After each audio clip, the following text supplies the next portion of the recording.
We live, y'all. We live, gang. We live. We live in the flesh. How y'all feeling today? How y'all feeling today?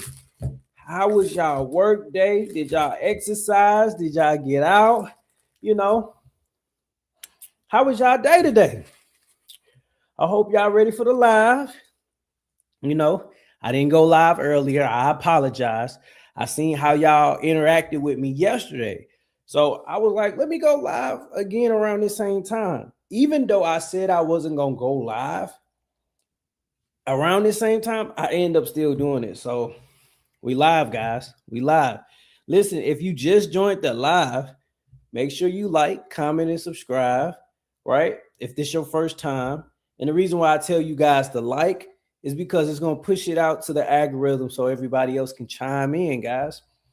Also, sign up to the Substack. If you got any questions, want to ask me any questions, whatever, you know, you can sign up to the Substack. I had a couple people ask for my info under my videos, and listen, they had to email me and everything. I gave out my email, but what I'm trying to tell you guys, if it's easier to sign up to the Substack.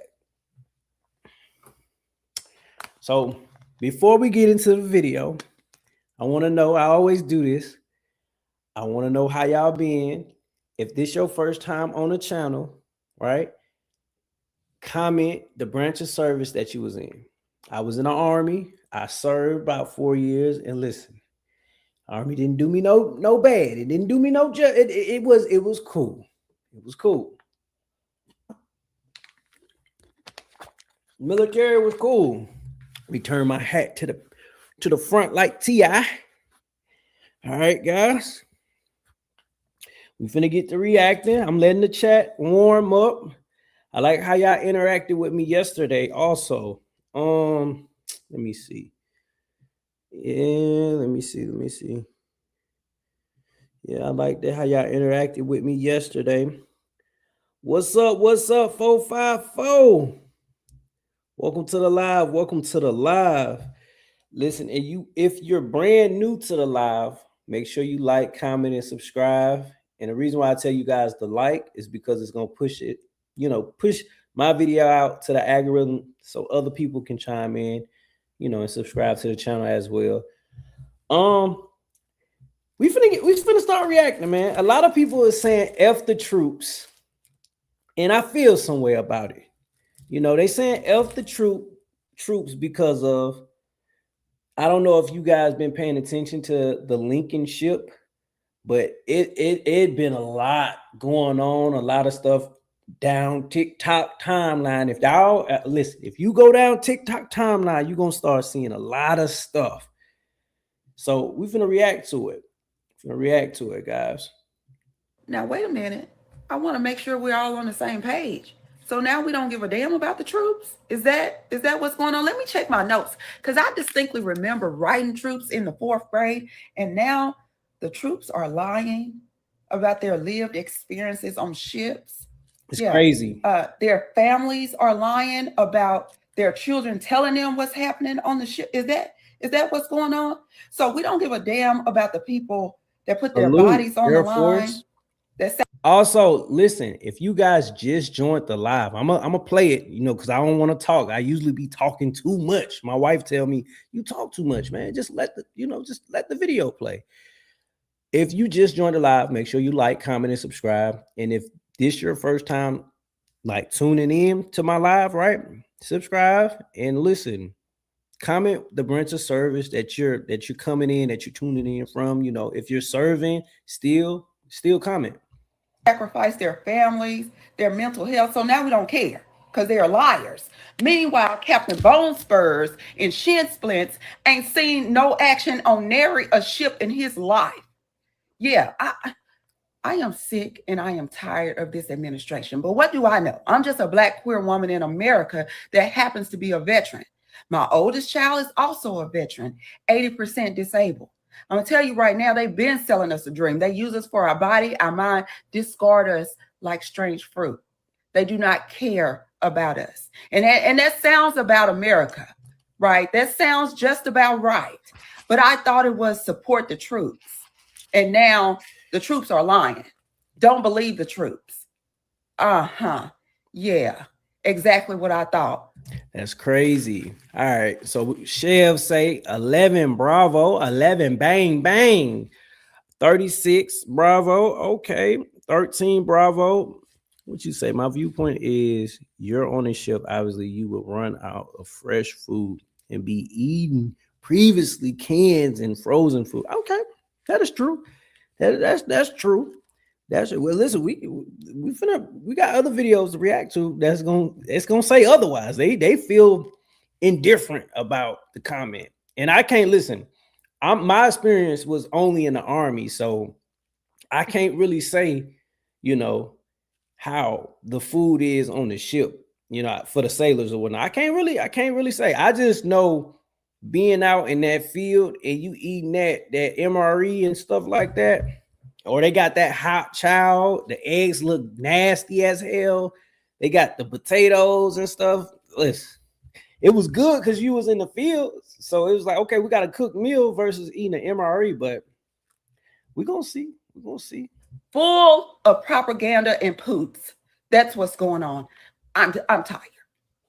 She said she tired. Now I gotta bitch and complain before I get my ass in the shower, okay? I did not just see a post about a former Navy pilot that was on the Lincoln. I was on the Lincoln too, bitch. Back in 2019, 2020, that fucking deployment. Yeah, I was fucking there for a couple years, okay? Saying that it's just part of what it is. It's nothing new. Bitch, I know your bitch ass was out flying out to fucking Chick-fil-A and bringing it back to the boat and hiding that shit in the trash from the rest of us while we're all having to eat fucking shit. That's what they did. They would fly off the boat during flight ops, go and get fucking fast food from other countries and bring it the fuck back. Bringing Krispy Kreme to the boat. William, listen, facts. Listen, the child, they'll mess up on, or you gotta ration it out. They might not have you might only got enough. Listen, you ever been the last to get your meal because you putting up the tent and everything, you doing a detail, you've been the last, and then to come to find out you can't even, they ain't even got no more meat, no turkey, no eggs. You like, damn, just potatoes. So I get what you're saying. Travis, what's up, Travis? Going for the vets, Travis Clark. Okay. It was because of Combat Craig. I went from, listen, Combat Craig is the truth. He will forever be the truth.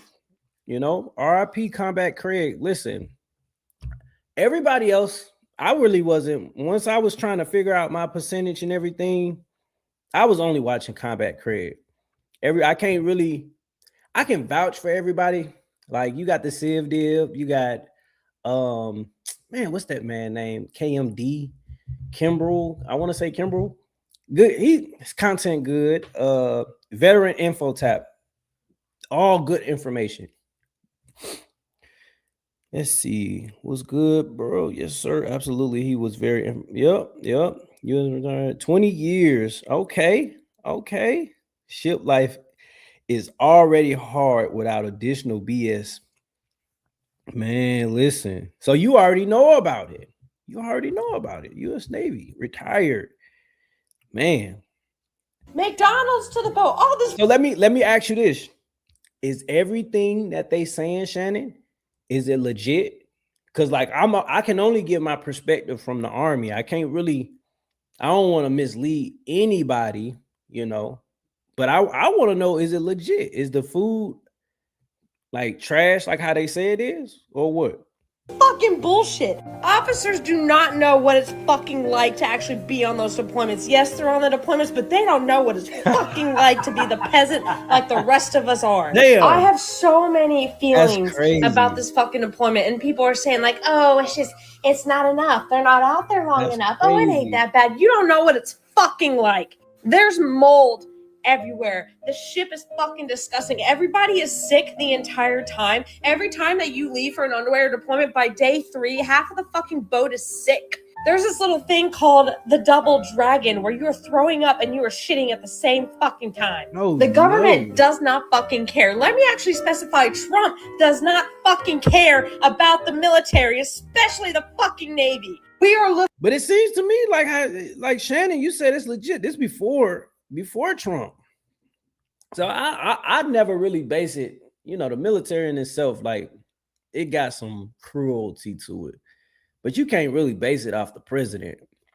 Like you can, but you can't. I ain't taking away from Trump being an asshole or whatnot, but at the same time, I mess with Trump. But that ain't just his doing. Little toy soldiers that he can just fucking leave out there and not give a fuck about. I remember because I was on a fucking deployment when he was fucking president. I'm sorry for the cursing. That's crazy. I'm a sailor. Either way, I'm so angry. I'm so pissed. I can't. Everybody that is fucking out there, my heart breaks. My heart, because all I see everywhere on my For You page and just all my newsfeed is just the Lincoln, okay? And I have really bad fucking PTSD from that boat. So when I say that, because I want you one-on-one, I want you to understand. I understand him from a business side. I'm not with him solely for all his antics and stuff that he put. No. I'm out. Listen, I'm in the middle. I'm neutral. So I look at both sides, both parties. If you Democrat, God, I can't even get the word out. Y'all get what I'm trying to say. Republican, either side, whichever side. If you're going for capitalism, socialism, my viewpoint is neutral, basically, what I'm trying to get at. Guys, if you just joined the live, right? Make sure you like, comment, and subscribe to the channel. If this is your first time, right? And comment the branch that you served in. And the reason why I'm telling you guys to like the channel is because it's going to push it out to the algorithm. So if you hear me say this over, I gotta reiterate it because YouTube pushes me out and everything so other people can see me. Navy forcing fasting has been going on for decades. See, so it's not a Trump thing. Hello, never heard of listen, I never heard of the double dragon at all either. Like, that's crazy. I believe them. Them barracks and housings at Hood was bad. So this doesn't surprise me at all. Facts. What's good? What's up, Hurt? Listen, I see you out. Listen, you doing your thing out there. Look, don't think I don't be watching. I listen. I know what you. Hey, listen. Anybody, and I recommend anybody. Listen, if you're a veteran and you struggling with your claims or whatnot, right? I'm not gonna guarantee that she's gonna get you or but what I'm gonna say is this lady right here works wonders. She do her thing, right? When I was just giving, how can I say this? When I was giving, I'm trying to think of the words. Okay, when somebody said combat cred earlier, not too long ago, and I was giving out names, her name is one of the names that I would recommend. She's literally helping people, right? So if you got any struggles with your claims or whatnot, tap in with her. Like I said, I'm not guaranteeing anything, but she know her stuff. She know her stuff, y'all. Thanks so much. A client told me you listen. When we talked that very first day, I told you, and we're gonna get back. We're gonna get back to the video. But when we talked that very first day, you showed me, once I pulled you up on the chat and you started to talk, I said, oh yeah. Nah, you know your stuff. It ain't no, it's no way. You know your stuff. So you got to give credit where it's due. Like, and that's just facts. Yeah. Listen, you will forever. Listen, I can't. You gotta give people their props. You got to. You just got to. Let's see though. Let's see. So all I feel is everything that they are feeling. I know that I'm not there, but I know the shit that they're going through, except it's even fucking worse. I'm being so dead ass. Whoa. Whoa. Whoa. Listen, listen, yo, Jazz is 100. Jazz was at like what 20%, 30%. Listen, Jazz, I don't know if I think she ended up talking to me before she ended up talking to you, but you end up listen, you stirred, she was at 10%. See, listen, chat. I'm trying to tell y'all, look, Jazz. I don't know. See, look, y'all seeing me on YouTube, but I really came from TikTok. That's where I started. All right. TikTok is a little bit different. That's a different beast. Like, I'm not gonna sit here and lie to you. You gotta have a little thick skin to be on TikTok, right? But Jazz is a female that I couldn't, at the time, I was just giving information out. So actually going in and being like like going to be accredited and everything, that I knew my lane. I'm gonna say it like that. I knew my lane. But her vet voice, right? We definitely met Jazz at the same time. Met Jazz at the same time. She was 10%, and now she's 100%. Yo, that's listen. It's not even, it's been a year. It's been a year. Just that year went by that fast. That's crazy, yo. You're not sleeping. You are lucky to get maybe 5 hours of sleep, and it is honestly sleep when you fucking can. The food, it's the same food and the same fucking beds that they have in the prisons. Why do I know that? crazy. Because my tattoo artist in California was in prison in and out, and he was married to a Navy chief. They are fucking tired. I know damn well that they are also doing GQs every single week. They're doing unreps every single fucking week. Actually, they're not even probably doing it. Unpopular opinion. Oh, Lord. Now I gotta bitch and complain before I get my ass. The same food and the same fucking beds that they have in the prisons. Why do I know that? Because my tattoo artist in California was in prison in and out, and he was married to a Navy chief. I tell people though, and I know Jazz, you really didn't even, and I'm not saying this for everybody out there, because listen, it comes with a price. I'm not gonna sit here and just say, because you got to think, you're paying for people time. But just knowing what I know, you didn't charge Jazz a dime. I know you didn't. Like, you didn't charge her anything. Like, that's crazy to take. Listen, I ain't gonna lie. I got my fair share of people that I did help, and I didn't charge them anything. I didn't charge them. Like, the ones that I actually helped and I told what to do, I didn't charge them anything. Nothing. I do more free than paid. Oh, Lord.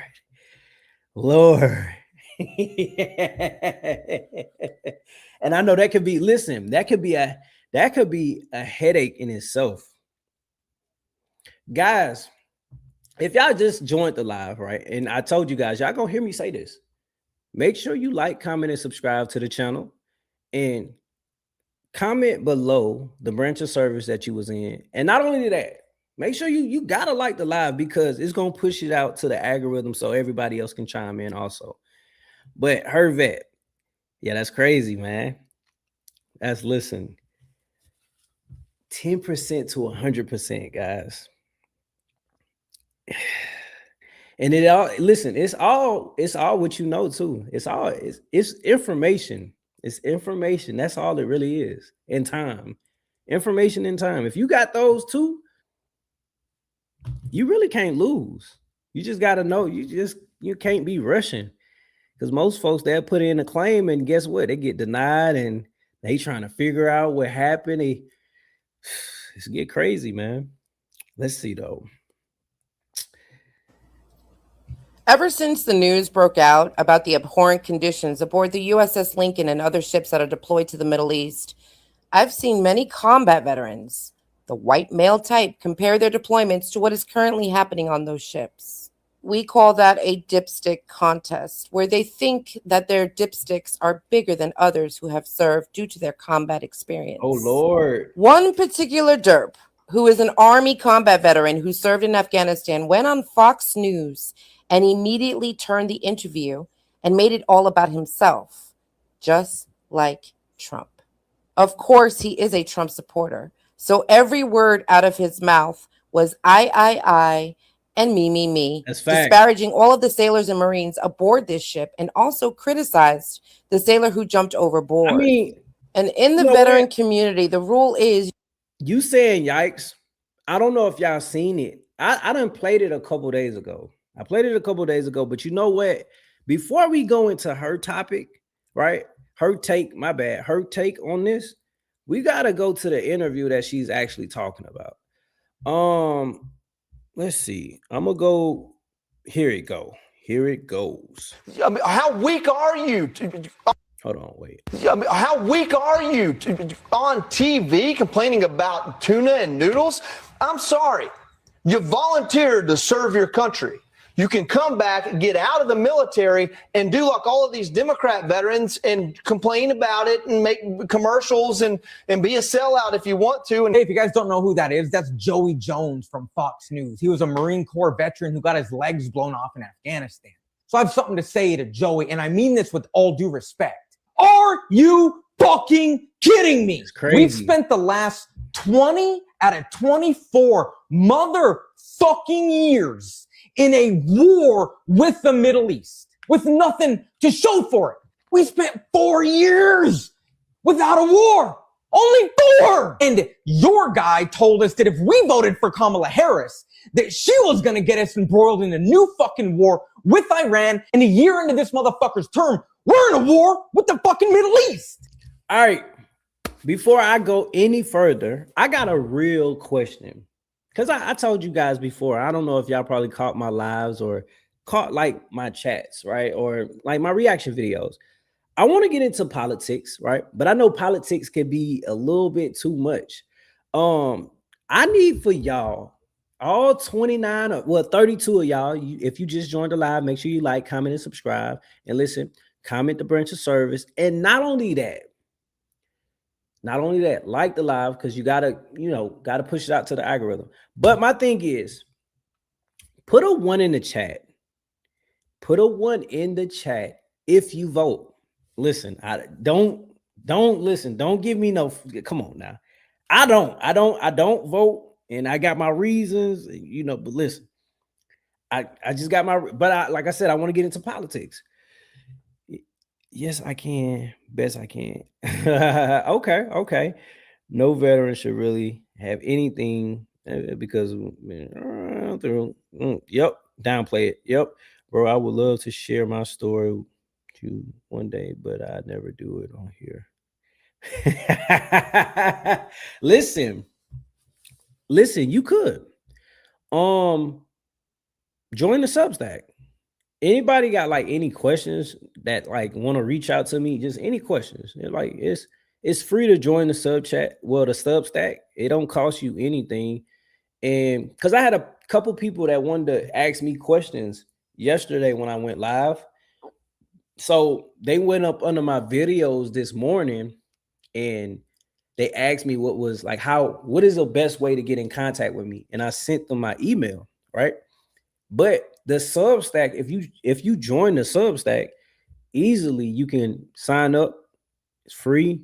You could text me anything. Shoot, if y'all want to be able to have a community, y'all could be able to text each other in the community also.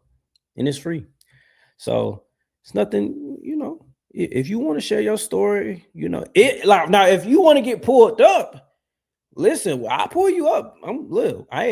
It's easy. I pull anybody up that want to get pulled up. Barbara, how you doing, Barbara? How you doing? I'm a Navy veteran and have never been to sea as long as 250 days. Other vets don't understand the mission of the. Listen, my hats go off to anybody that can be on a ship. Especially Navy. Anybody that can be. Look, I get seasick. I know how to swim and everything, but. The bounty at high. Yeah. Yeah. Yeah. I never even been on a cruise yet. Been on a boat several times, but boat, that ain't nothing compared to being on, for days and weeks. And nah, I can't. I ain't gonna sit here and lie to you. Plunder. Okay. Let's see. And you're calling soldiers that are deployed to the Middle East in this new fucking war sent there by the president that promised not to start new fucking wars, and you're calling them weak because they don't have fucking showers, their food sucks, and they're not getting their fucking mail, which is a huge fucking morale issue. Am I fucking going crazy? People are tired of fighting forever wars. What don't you fucking understand about that shit? I mean, how weak are Now we're gonna spin it back to the lady, because that's what we was here for. Ever since the news broke out about the abhorrent conditions aboard the USS Lincoln and other ships that are deployed to the Middle East, I've seen many combat veterans, the white male type, compare their deployments to what is currently happening on those ships. We call that a dipstick contest, where they think that their dipsticks are bigger than others who have served due to their combat experience. One particular derp, who is an Army combat veteran who served in Afghanistan, went on Fox News and immediately turned the interview and made it all about himself, just like Trump. Of course, he is a Trump supporter, so every word out of his mouth was I. That blockage ain't nothing to listen. I don't like it. I ain't gonna lie to you. Nah, you ain't lied. And me, disparaging all of the sailors and Marines aboard this ship, and also criticized the sailor who jumped overboard. Ooh. And in the veteran community, the rule is you never go after a veteran or service member who suffers from mental health. Facts. But yet this cocky piece of shit felt entitled, bragged about embracing the suck, so therefore every other service member has to suck it up. And like the typical MAGA that he is, he showed no empathy nor concern for the sailors and Marines' mental health. I'm pretty sure he made a fine leader. Insert eye roll. You know what I ate in Afghanistan for 6 months on a burner with using a little burner? I ate ramen noodles. I had to pull the seasoning packet out because it had too much sodium in it, and I put tuna packets in it. That's what I ate. And you know what? I was happy to have it because the alternative was an MRE or something cooked by the Afghan guy who was too stupid to be given a gun, and they let him be the cook. And so if I wanted something spicy, test my fate a little bit, I'd go get a bowl of whatever he made in that giant, urn thing that he had. I mean, how weak are you on TV complaining about tuna and noodles? I'm sorry. You volunteered to serve your country. You can come back, get out of the military, and do like all of these Democrat veterans and complain about it and make commercials. You said mystery goat stew. Oh my God. I mean, the volunteer part, I understand. You volunteered the military. We get it. We understand it. We got that. But just the insensitive, just being insensitive in general, just like, you volunteer. Yeah, listen, I did it. You could do it. Well, why is y'all complaining? Let's not do that, man. It's crazy. Commercials and be a sellout if you want to, and come up with a new way of doing things. The last Democrat president that I remember that was deploying troops, Barack Obama, had the army going to Iraq on patrol bases for 15 months at a time, eating MREs. I'm sorry, but you're a sitting duck on a patrol base in Iraq, in Afghanistan, a heck of a lot more than you are on a fortified Navy ship sitting in the water. You might have got bored, and I'm sorry. We did have more fun getting in firefights, I'll say that. But to sit there and say that it was terrible because you had a corn dog and a hot dog, I would have traded a block of C4 to the Taliban for a hot dog by about July 2010. I'm talking about nobody on there said anything. They just was letting his ass rip. They just let him have it. Just let him speak.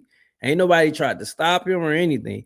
He's hateful. Yeah, I'm sure. Yeah, he probably. Yep. I mean, but ain't nobody said anything to him as if this was not gonna go viral whatsoever. Like, I mean, you's a news reporter, man. I mean, I get it. You giving breaking news. You're supposed to stay on topic, but I mean, to give your point of view about this, to be on national TV to me is kind of like is wild.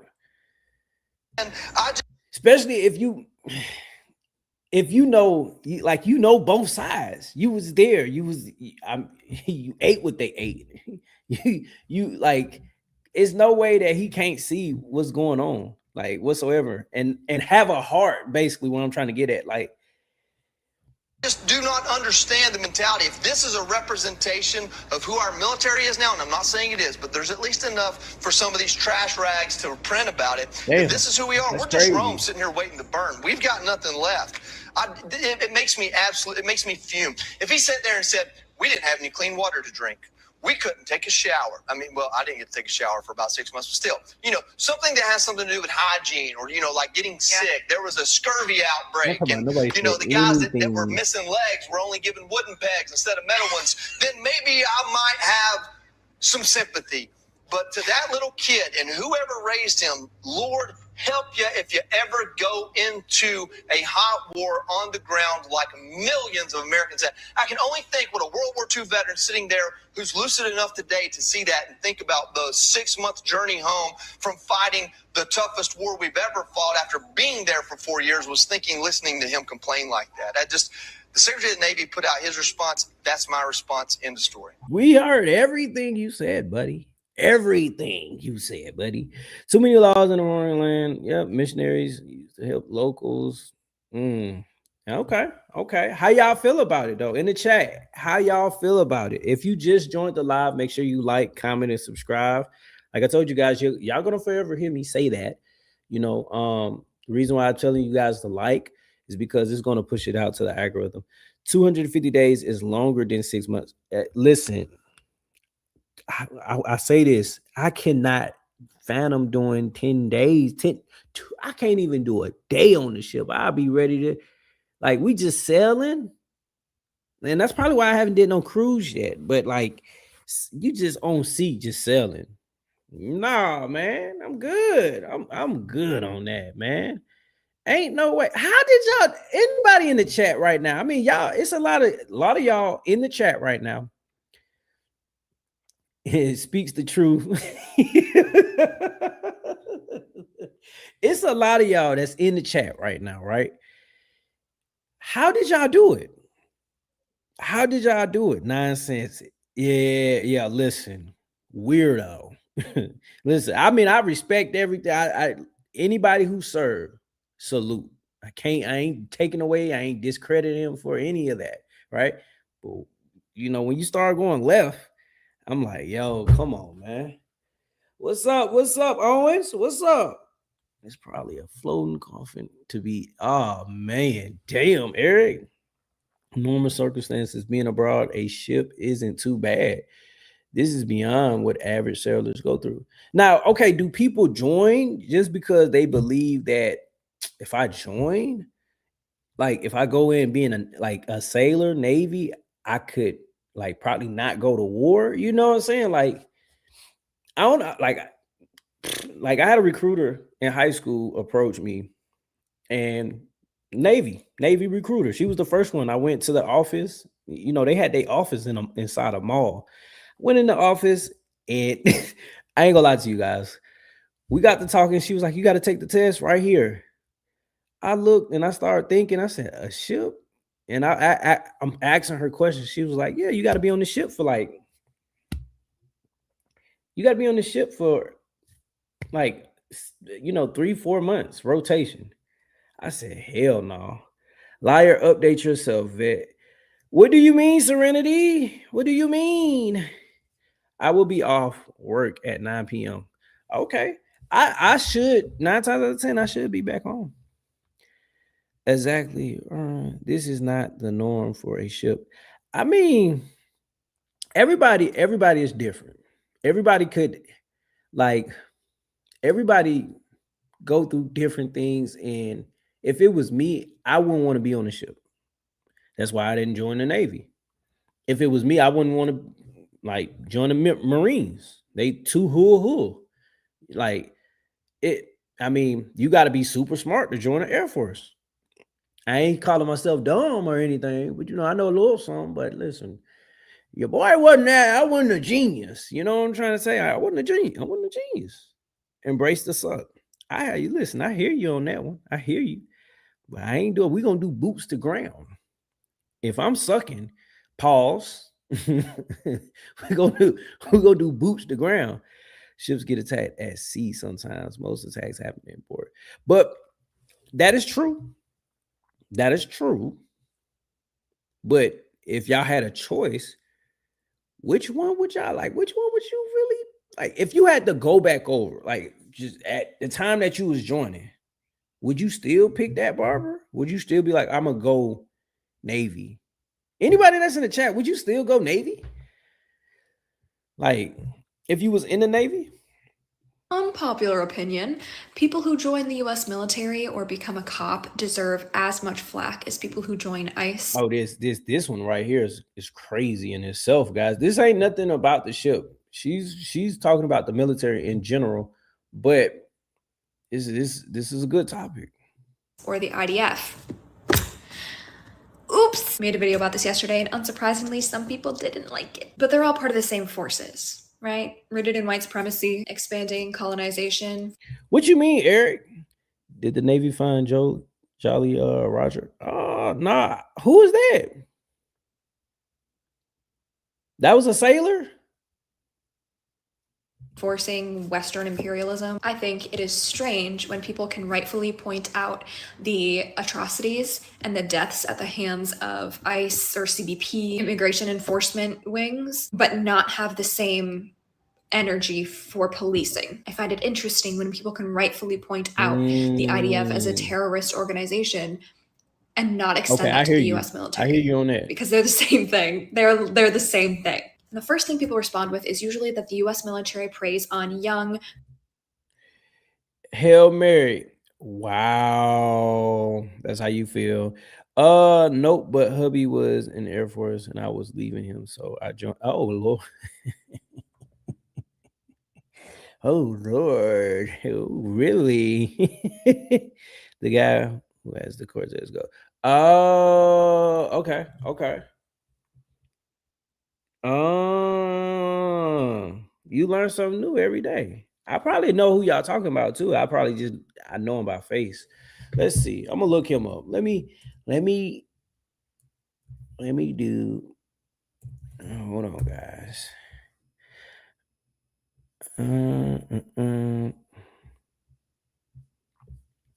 He was a Navy sailor. Let me hold on, guys.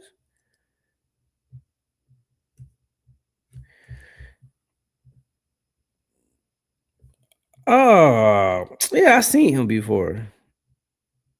Yeah, I seen him before. Yeah. I just by name when y'all brought it up, nah. Ships are at sea for the purpose of okay. For war. Okay. Poor people. And while there is truth to this, the US military absolutely is a predatory institution when it comes to enlisting young people. What we understand as the middle class is actually overrepresented in the US military. That makes up most of the enlistees. And in a 2024 demographics report, 67% of active duty members identified as white. So other than the numbers not showing that the majority of military members are poor or on the brink of poverty, as many arguments would want to lead you to believe, even if that were the case, do you think that's a strong enough excuse? People also come back with the argument that people enlist in the military or become cops because they think that they're doing the right thing or they think that they can change the system. And that is also true. There are people who do it with a well-intentioned heart. They don't join to go kill people. But the nature of these systems makes it so that that is not the end result. You either end up Oh, okay. I thought it was a shot at me, Hail Mary. I was like, damn, that's cold, man. That hurts. I was like, okay, that's why I read it. I was like, oh, okay, really? Yeah, that's how you feel. Gotta have thick skin, you know. Hey, you gotta have thick skin. What is she smoking? Listen, you know, I don't be understanding sometimes when people do make videos, and I know people might feel the same way about me. It's no shame, right? Listen, I get it. I bet she enjoys her freedom. But listen, she's to a degree, like I said, I'm always in the middle. I'm neutral. I can see, then I can see, like she going too far. You need to no, don't say that. You tripping. You going too far. Shit, I thought it was towards me.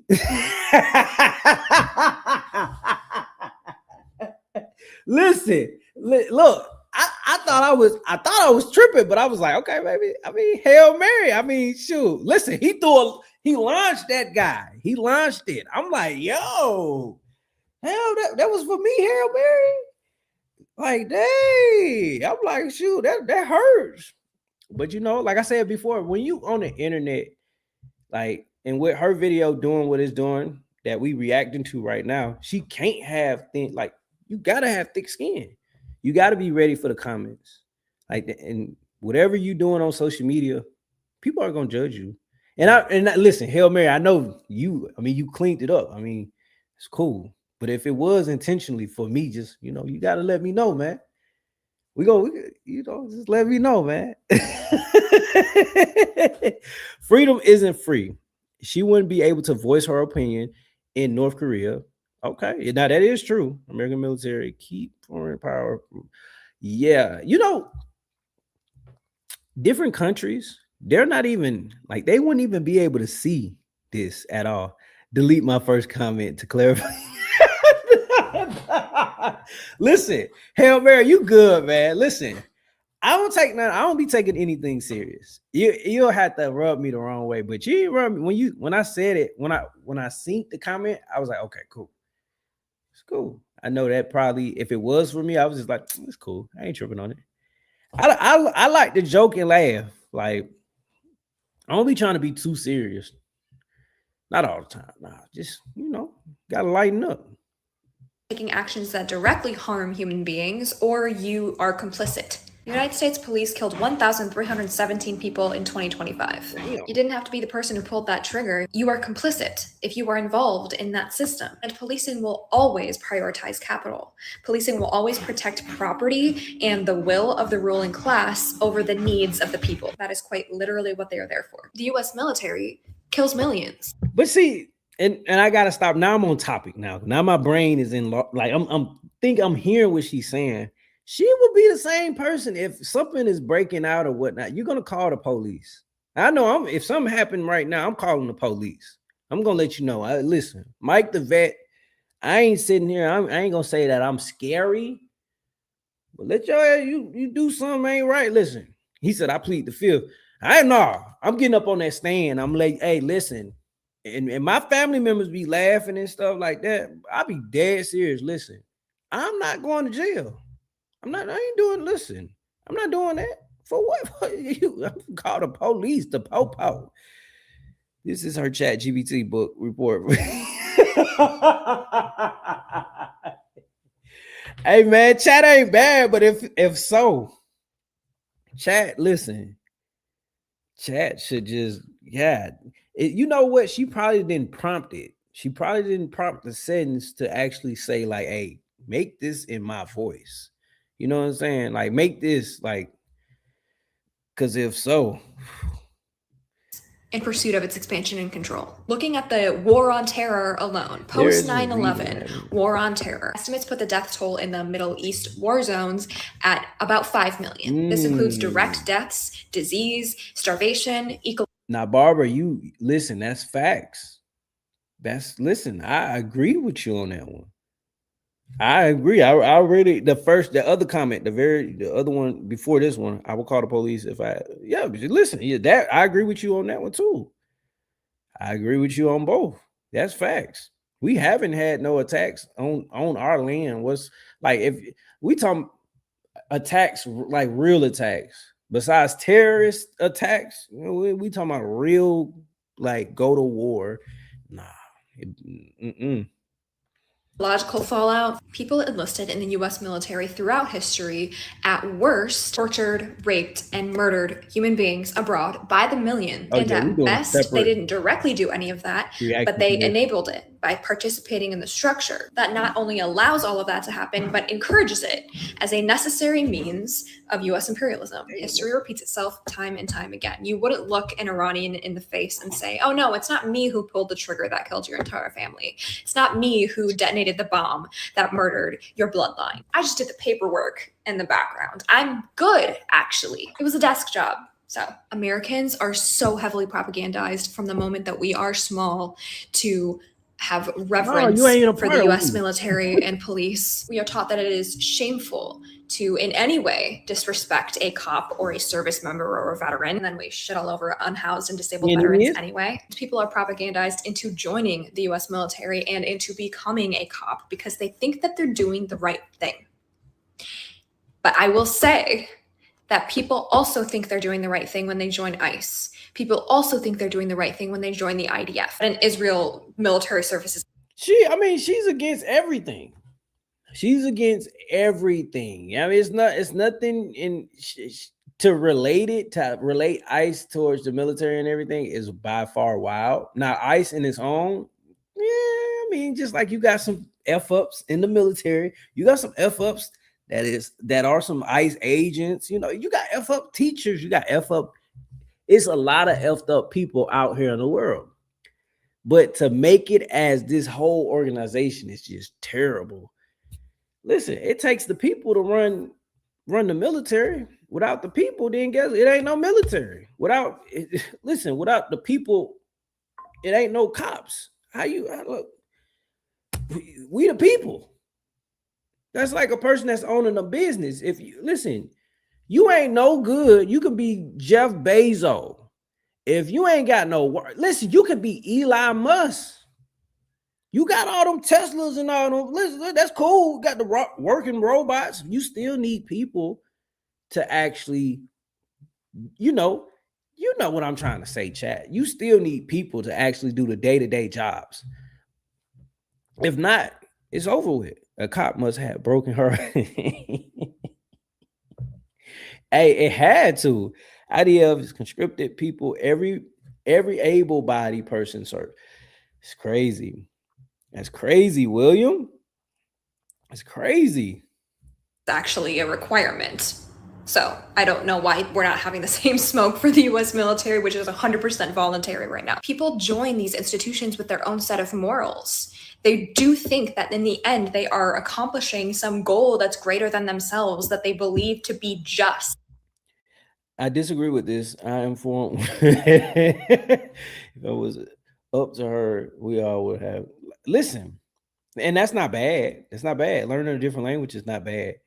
I don't think she's just little, you know, she's ever like this last comment that she just, and of course we got like a whole nother minute and 20 seconds, but what she just said, you're joining the military for your own, like, I'm gonna play it. Military, which is 100% voluntary right now. People join these institutions with their own set of morals.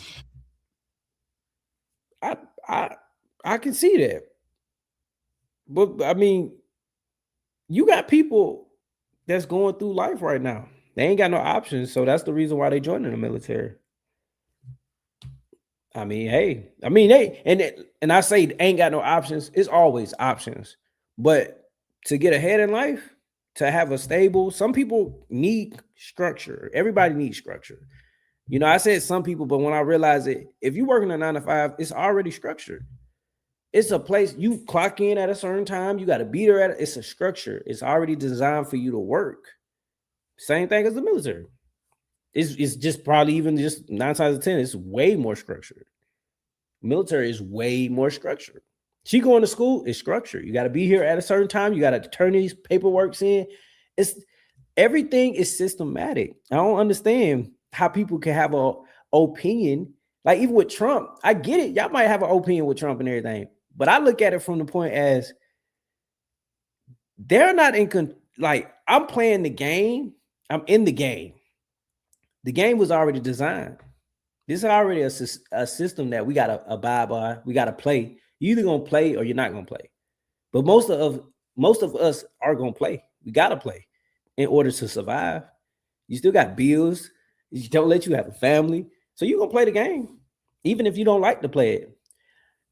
Somebody in the chat earlier said, enjoy the suck. Listen, that's military all day. Ain't no civilian gonna enjoy the suck. They don't know about that, but it's the same thing. If she works, she must accept certain. Exactly. Guys, if you joined the live, this is your first time on a live, make sure you like, comment, and subscribe. Reason why I tell you to like is because it's going to push it out to the algorithm. And not only that, comment the branch that you serve. Or if you're serving, just comment the branch.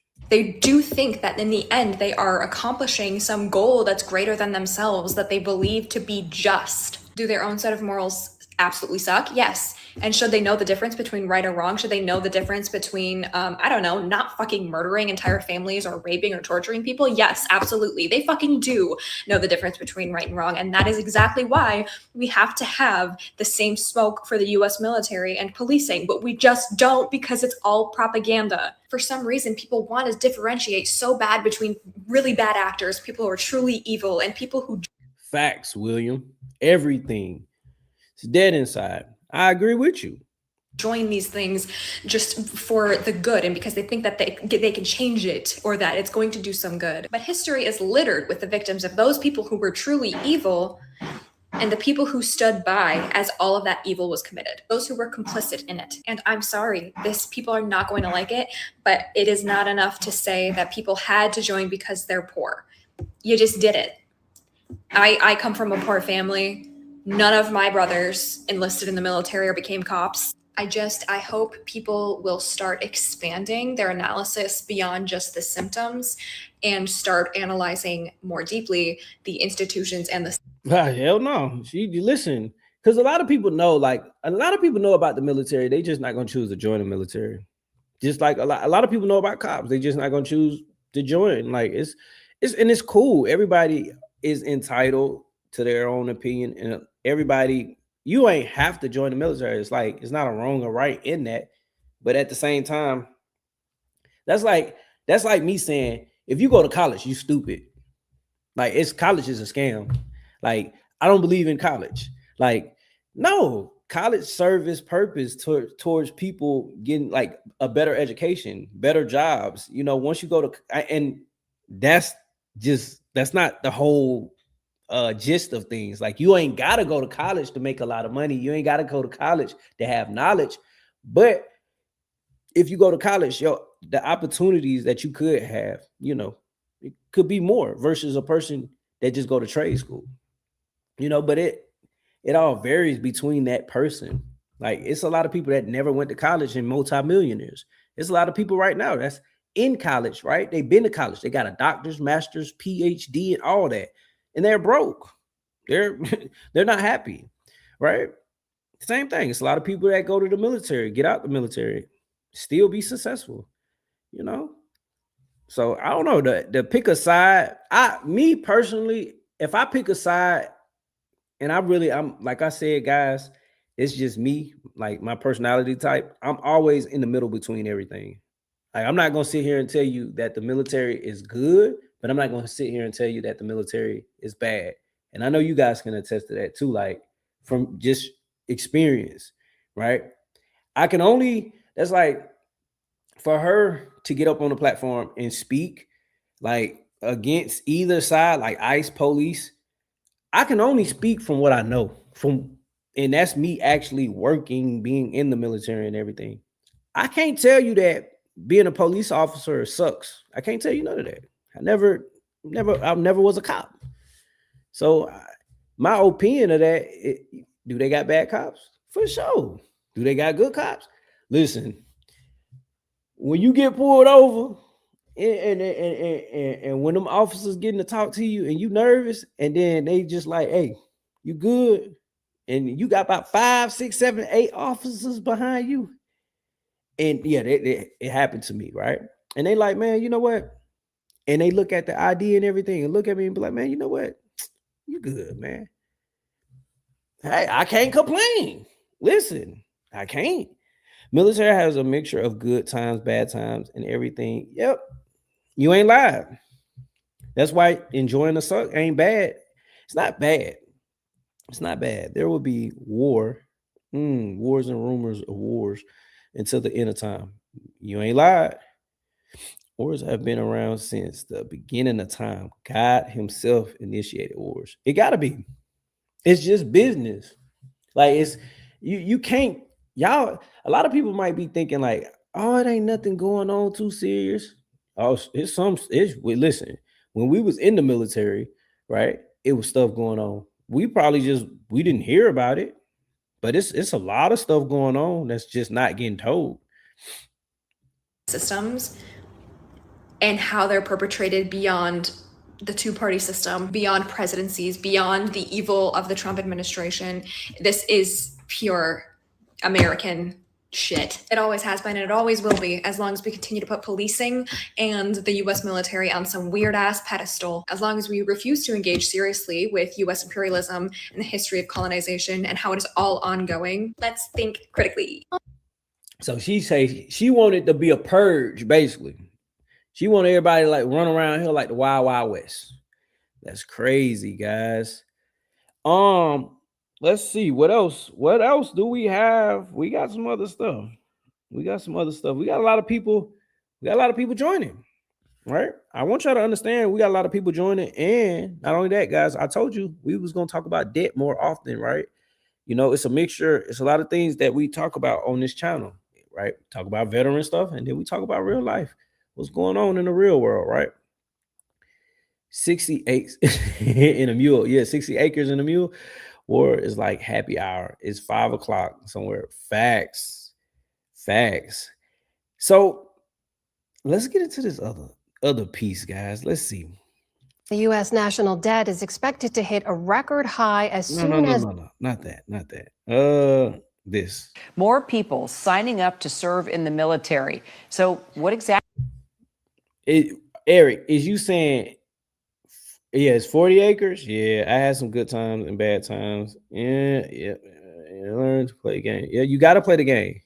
If not, you're gonna listen. You're gonna drive yourself crazy. Exactly is behind the surge. Defense Secretary Pete Hegseth credits the Trump administration's leadership for the turnaround, but a new ABC News investigation finds the rebound actually started before the 2024 election, and that most recruits are signing up for reasons that, well, have far less to do with political reasons.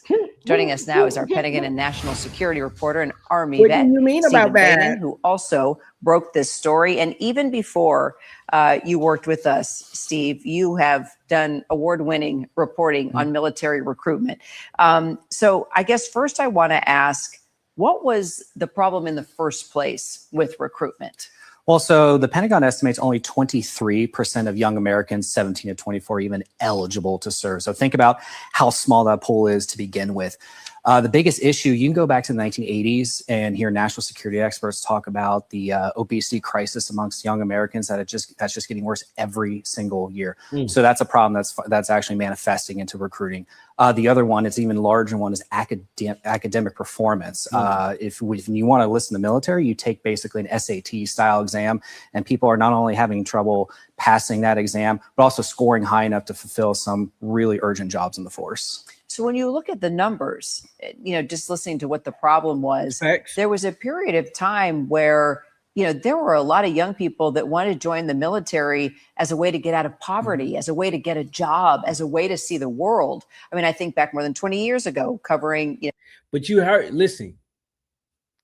what she said. It's a lot of people in the military was like, a lot of people that joined the military was to get out of poverty. So this never was really, I mean, it's a system. We got to understand it. It was already designed for us to listen. It was designed for us to lose anyways. Even though we came out, everything, somewhat good. It's cool, right? But it's still a system, guys. The Afghanistan war, the war in Iraq, and a lot of these men and women were so young, and they told me this was an opportunity to get out and do something special. So What do we still, is that a part of this rebound or? Yeah, I mean, economics is the main driving factor that gets someone to want to enlist in the military. This is backed up by the Pentagon's own polling data. Military service is probably the most direct path to the middle class.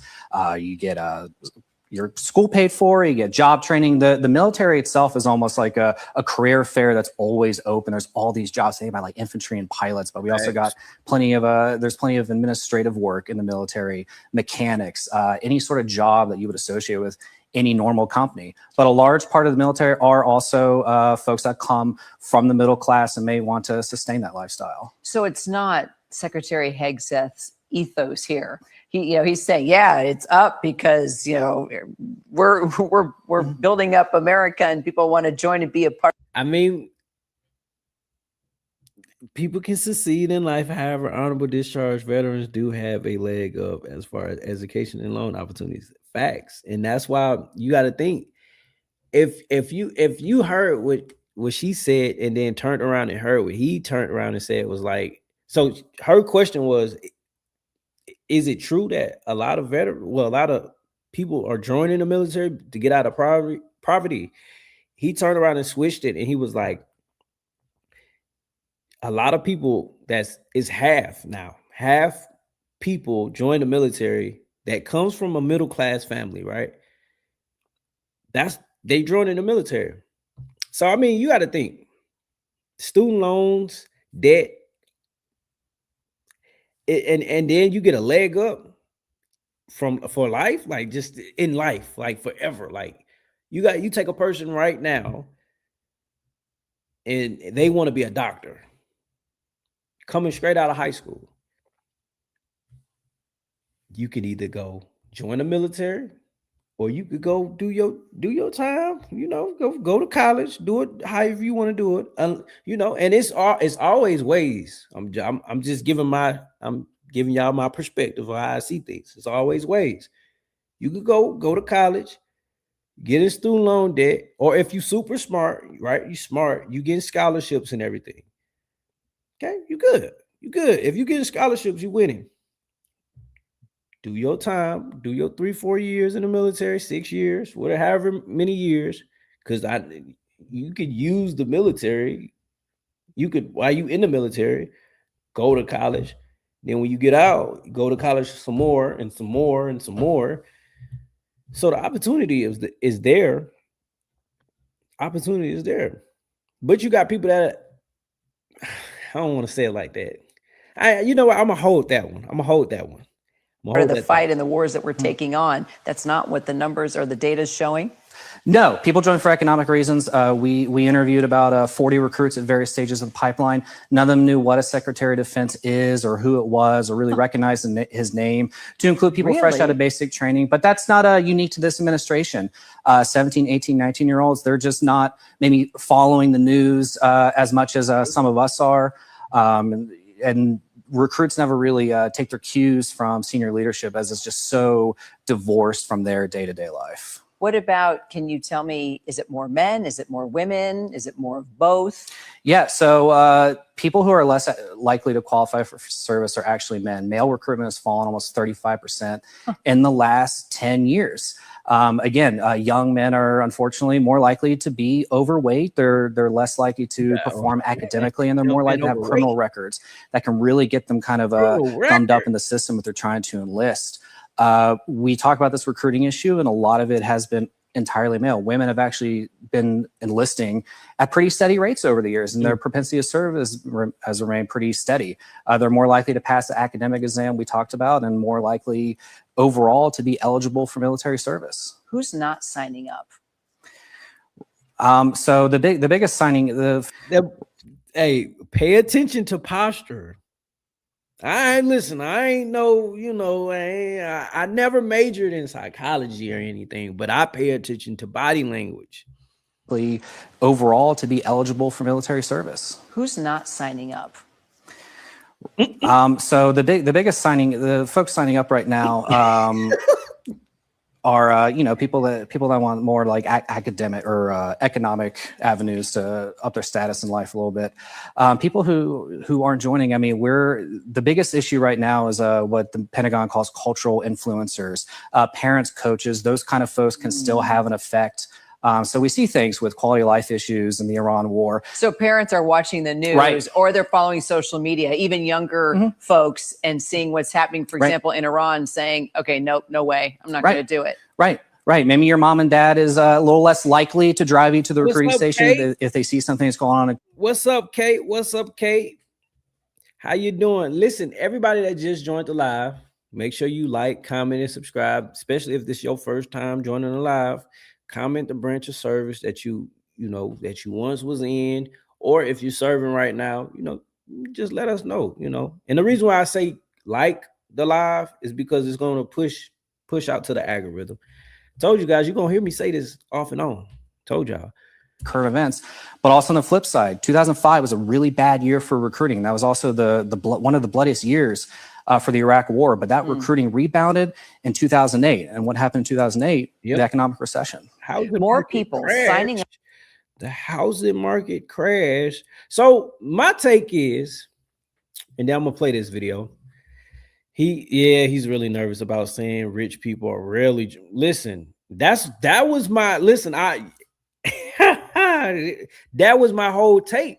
There's not a lot of rich people. No, rich people ain't joining. Middle class, of course, they know poverty for sure.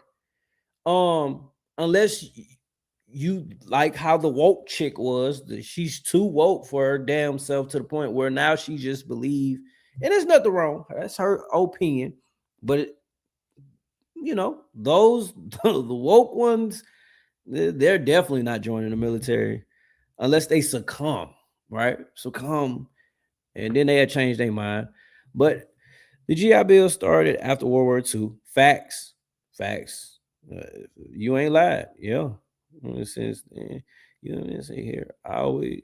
Man, I appreciate it, King. I appreciate it. He said, better wives, better life. That's really? I want y'all to understand what's going on, man. It's 40 trillion. Listen, 40 goddamn trillion. So why you think people ain't gonna join the military to get all that debt and everything paid for, man? I told you that. Listen, when we start getting it down to our last, like a little 30 minutes or 40 minutes on here, I gotta switch it into some educational tips. We still gonna talk about the other things, but guys too. But why you think people are joining the military? It's $40 trillion. There should be a mandatory 4-year sign up for the military after high school.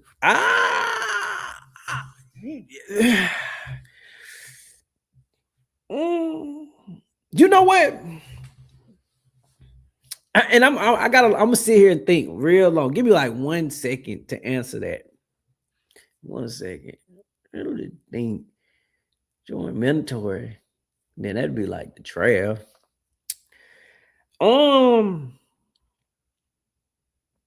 I don't think that'll be a bad idea, but I think if it's mandatory, you're gonna get the ones that really like you're gonna get the ones that really don't need to be there. It's already bad enough that you got the ones that volunteered and then they like, oh shit, I ain't expect this to be like. But if you get the ones that's mandatory and they like, man, listen, you get the YNs, and some of the YNs, little,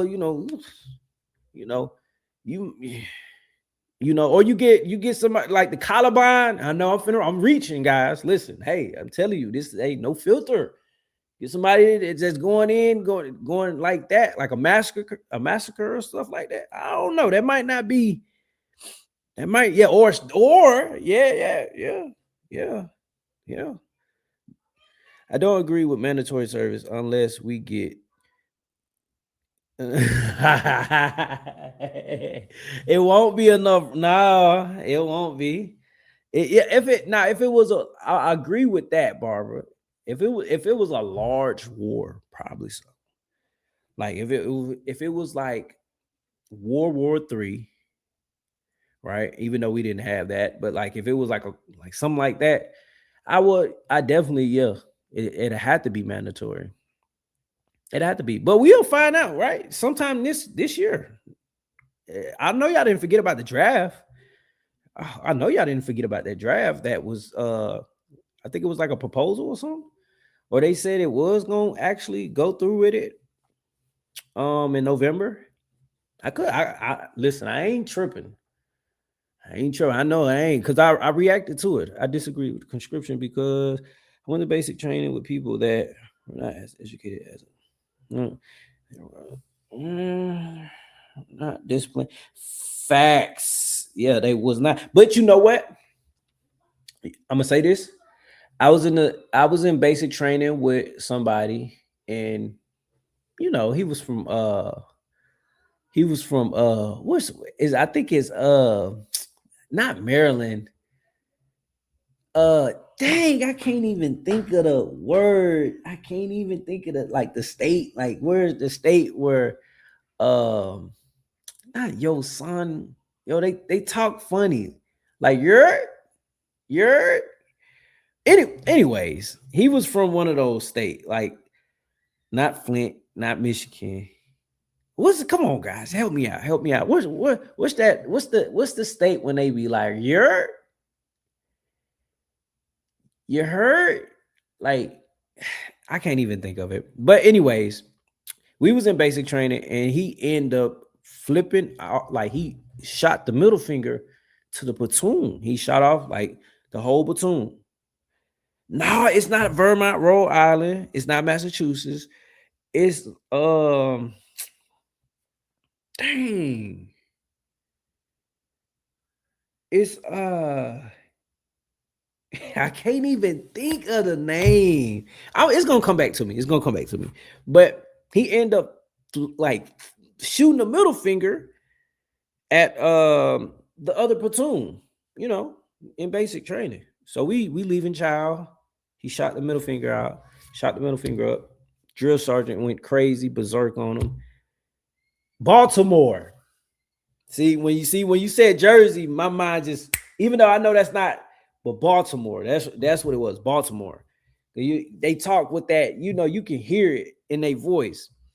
And he shot the middle finger. He was like, yeah, man, F y'all. And I'm like, oh, I know you just didn't do that.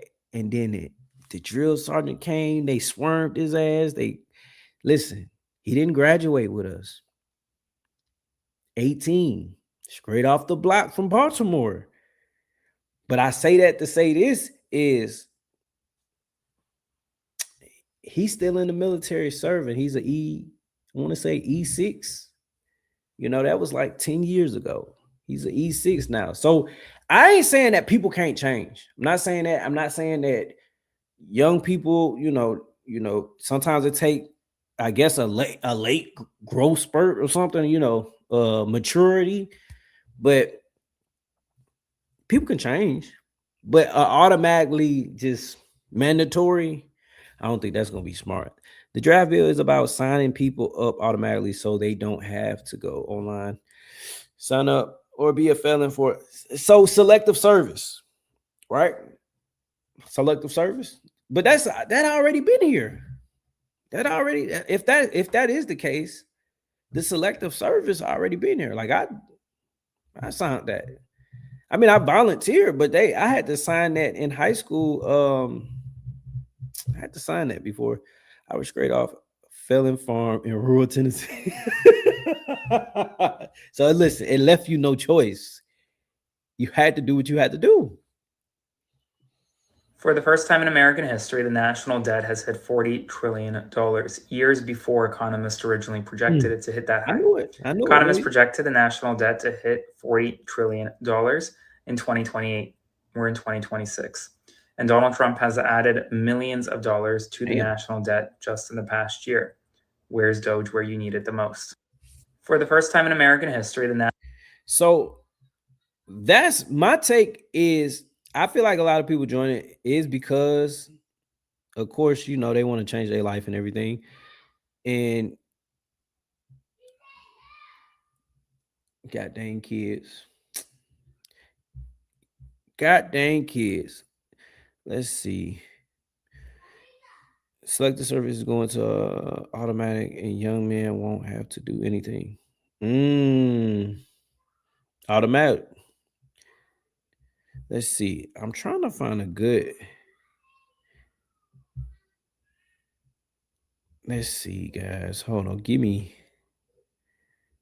The national debt just passed $40 trillion. And actually, we crossed $39 trillion only 5 months ago, and now we're at 40. And the federal government is currently spending more than $2 trillion a year, more than it takes in.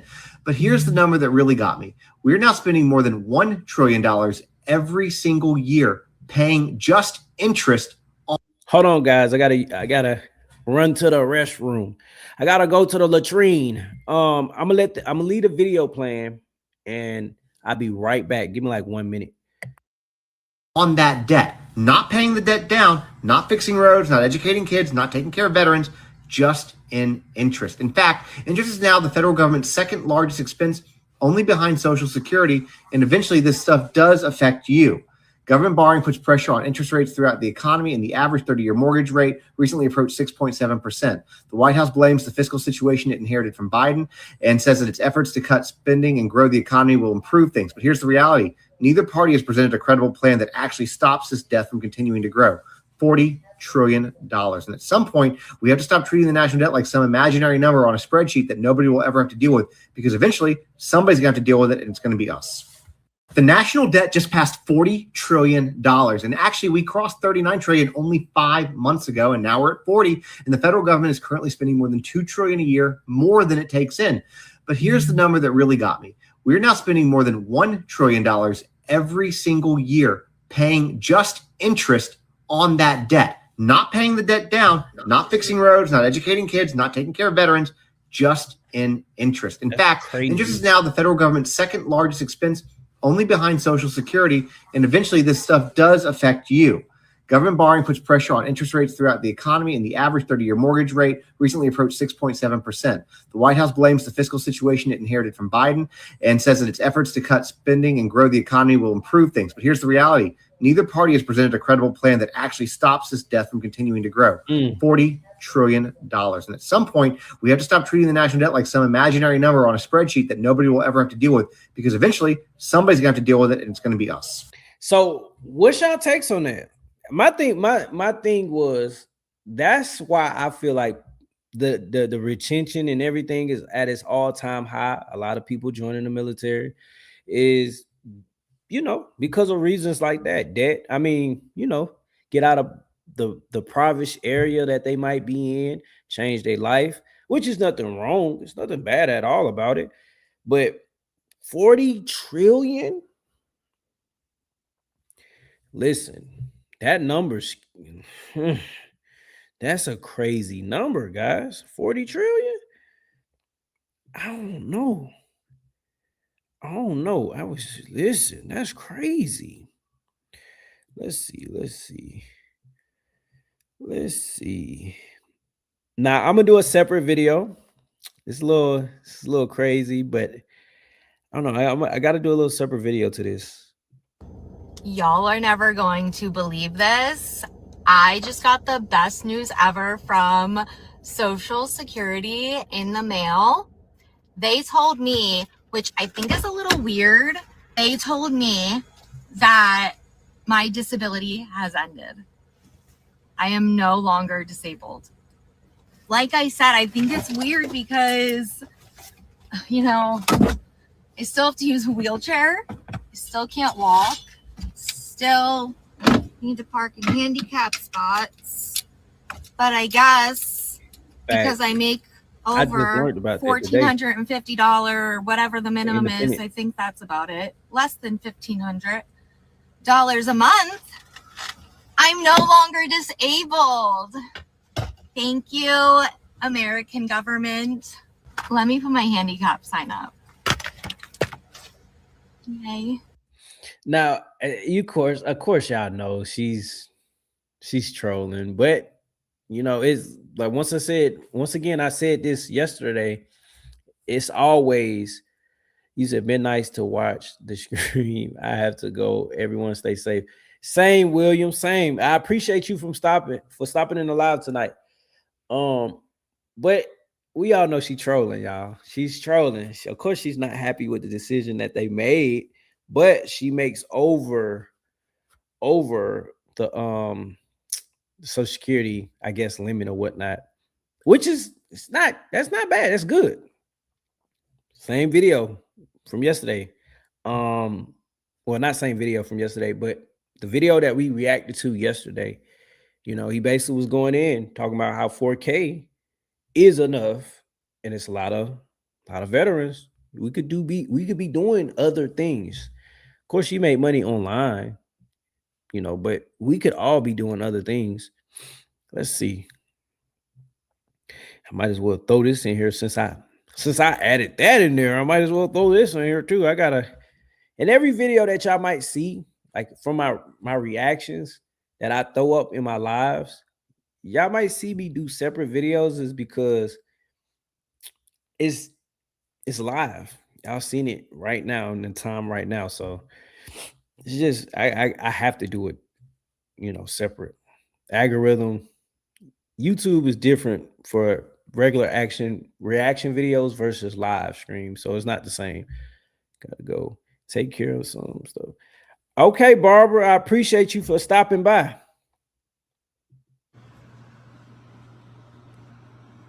Oh, look, I found a fucking moron. Now, typically, I'm sure you comment this on a lot of veterans' pages and they get really mad and rage comment and you're like, yeah, I got him. I'm going to Uno reverse this on you.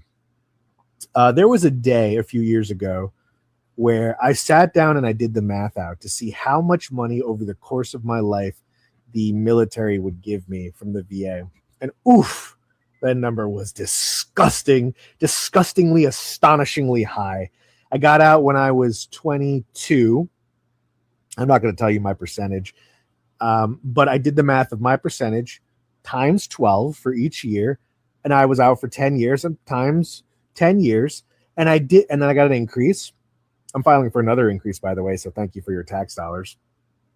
And I Googled the average American life, which I think was 75. And I said, okay, from 22 to 75, I get X amount per month plus the increase. And oh God, it was so much money. And I just want you to know, I don't even need this money. The VA paycheck pays my mortgage. Free house from America. It's going to pay off my 30-year. And of course, y'all do know he's trolling as well. Just like the lady that we just seen in the other clip that was, handicapped disabled. She was trolling. He's trolling. He's trolling also. Mortgage for me. And then the income from my job, which is it's not bad. I just do whatever I want with it. So thank you for your taxes. I also, just the cherry on top, sometimes what I like to do, because the VA pays me so much money, is I like to be super irresponsible, right? I'll buy really stupid shit that I don't need and sometimes don't even use, because I know in another 4 weeks, I'm just going to get that money again and again and again and again and again. And with the cost of living, COLA, it goes up every year. It's fucking great. So nice try, but yeah, dude, I love my VA money. All right, guys, listen, we gotta switching it up a little bit.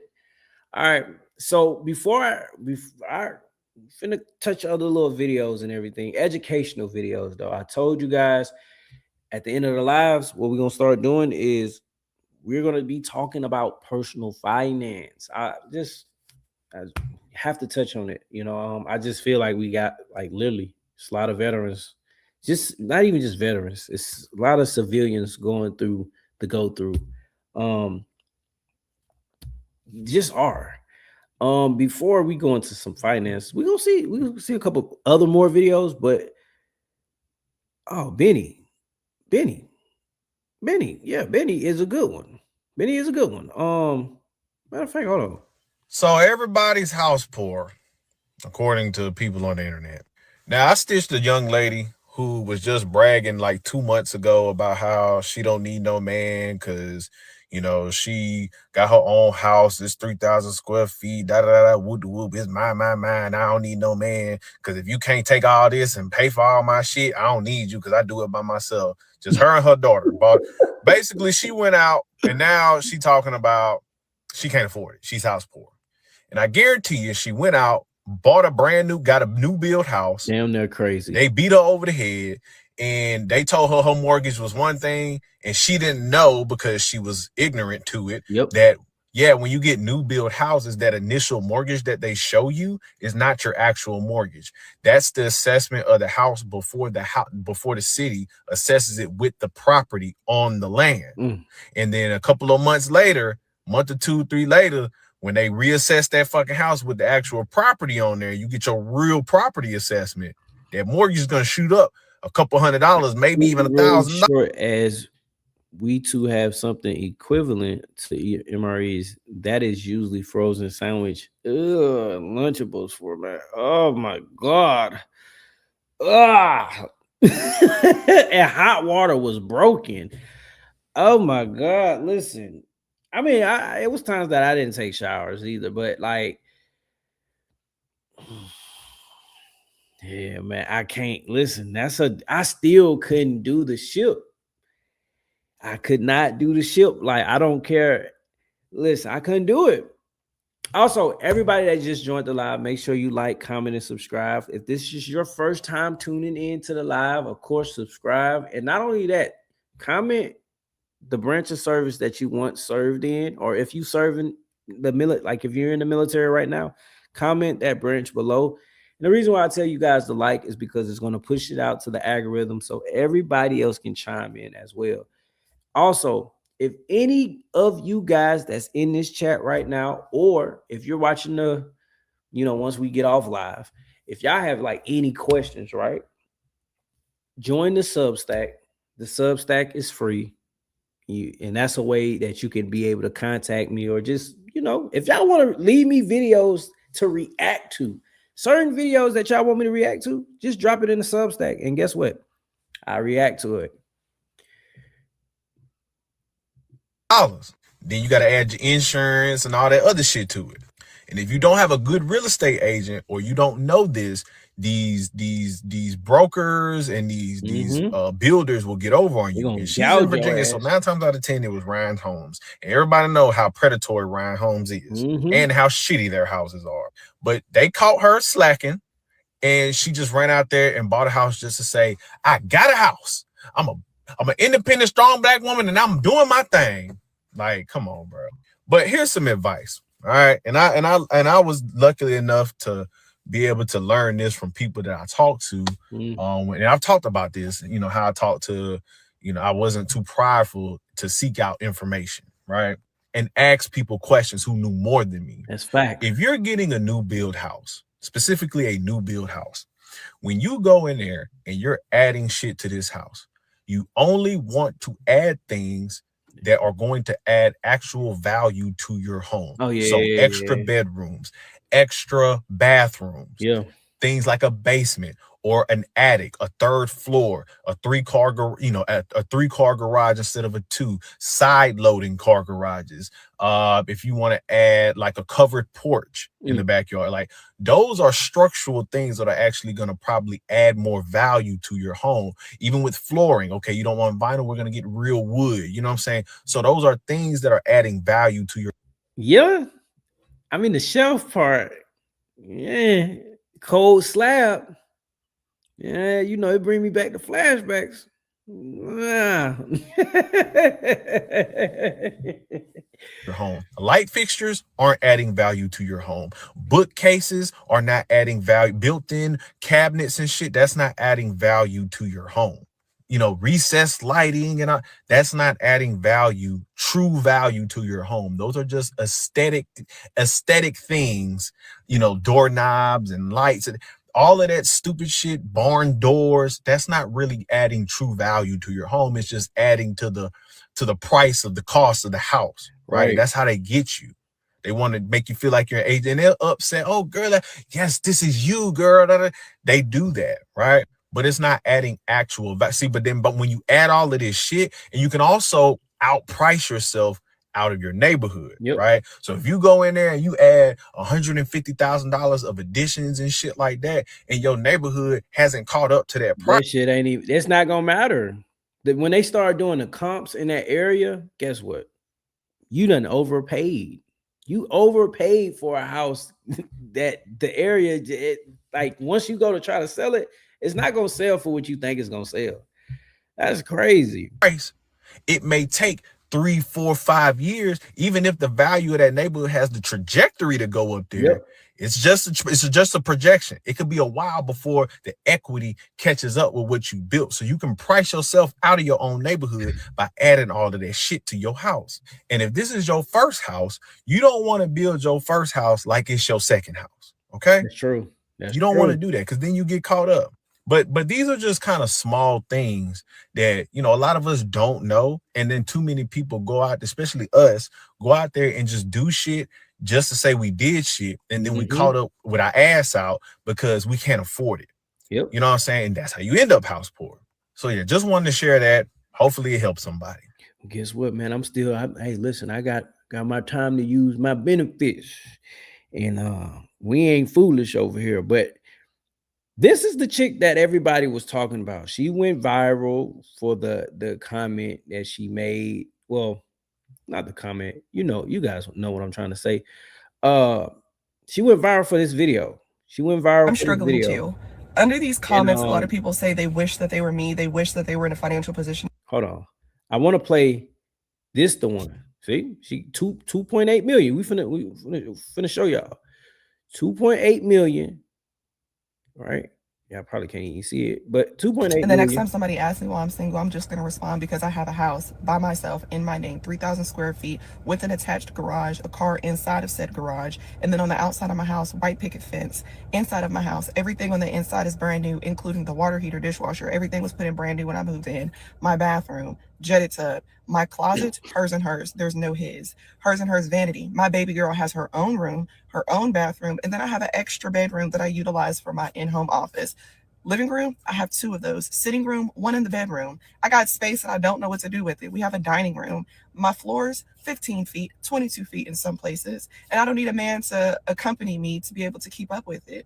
$2,500 on the mortgage. It's actually $25. You know, when a person say something, it's like, no, you trying to like justify that you do, but you trying to pop it as in like, nah, I don't need no man. Yes, you do. You want a man. You want a man. 1722. I pay my own loans when it comes to my vehicle, my house, everything is taken care of by me. And when my baby says that she don't want to see no more ads on Disney Plus, guess who upped it? Me. And when them taxes is due for my car and for my home, who pays it? Me. Every 6 months for the house, every year for the car. When my baby needs clothes because she's outgrowing everything at the speed of fucking lightning, who's covering that? In my household, me. I'm doing all of this shit over here by myself. My fridge, not one, I have 2. Both are full. We got one fridge is dedicated for drinks, and that freezer is meats alone. Where you see that at? We don't. Not no average bitch, because I came from poverty. Unless you got just deep freezer, but just one for drinks and then frozen foods. What the hell you got going on, girl? Okay, so the next time you ask me why I'm single is because I'm doing it by myself. Why would I let somebody come into this space when I've already curated it to be perfection? Unless you want to come in and you want to take on everything that I'm doing and let me do nothing, I don't need you here. Why would you? But you're not taking away my peace. And that's crazy. Now, guys. Oh God, let's and then we're gonna get into the educational tip. But this is her again. I'm struggling too. Under these comments, a lot of people say they wish that they were me. They wish that they were in a financial position as me. I have a nice house, but I'll be honest, just like almost everybody else in America, I'm house poor. My mortgage is a lot compared to what I bring in. Everybody assumes that I must make $250,000 a year, that I have a really nice income. No, I say that I probably make lower middle class for the state of Virginia. I don't make as much as people think. So things are hard. Things are tight. When I talk about living below your means, I do. I live below my means. I probably can get one really nice thing one time. And that's why I spend more the first time, because I know that I can't afford to keep replacing shoes every month if they get tattered. So I just want to say that the advice that I give it because I live it. Not because I'm on the outside looking in. I am with you guys in this. And I don't want anybody to see my videos and get discouraged because you feel like you can't reach it because you're not making enough. I too am not making enough, but I use what I have in my resources to get me where I want to go. So I'm saying all of that because I want you guys to know that you're not alone. Everybody is struggling. This economy is really hard right now. Did now one time, and y'all guys can attest to this, she didn't bring up no man in this video right here at all. And it's crazy. Now she needs a stimulus package after all that. Listen, where all that energy went? That masculine energy. Like, and I'm not here to bash her, because a lot of us, we do make mistakes. Like, I understand that. But how she was placed, she was like that. She ran with the narrative as if I did this on my own and I got it like that. And it's like, you ain't, who you trying to impress? You ain't got to impress online. Listen, I wondered in the midst of that video prior before she made this video, right? Not this one, but the other one, right?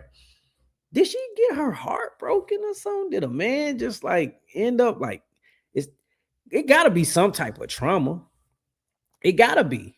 It gots to be. It ain't nothing that nobody can tell. Listen, it gotta be some type of trauma for her to carry herself like that. And then she's a whole totally different person in this video. She's more calm. I don't know if y'all paying attention. She's more laid back. Like, she's humbled. Even people that are doing good, the amount of money that I make now, if I was making this back in 2010, I could probably drive around in a Bentley and I could own like 2 houses and rent out one of them. No, the hell you can't. A Bentley? She lost her damn mind. Yes, money doesn't go as far as it used to. So don't be discouraged if you feel like you can't get ahead. Realize that things are not equipped for you right now, especially if you're doing it by yourself. Just keep your head up, stay above water, make sure all of your bills are always paid on time. If nothing else, your bills always have to be paid. Make sure you're taking care of that. Everything else can wait. Everything else can wait. And yeah, that's it for today. I'm struggling too. That's crazy. How y'all feeling in the chat? If you just joined the chat, joined the live, right? Make sure you like, comment, and subscribe.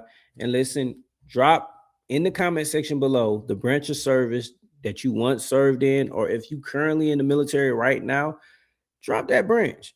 The reason why I tell you guys to like is because if you like, the YouTube, YouTube do some weird stuff where it pushes out to the algorithm, and everybody else can chime in also.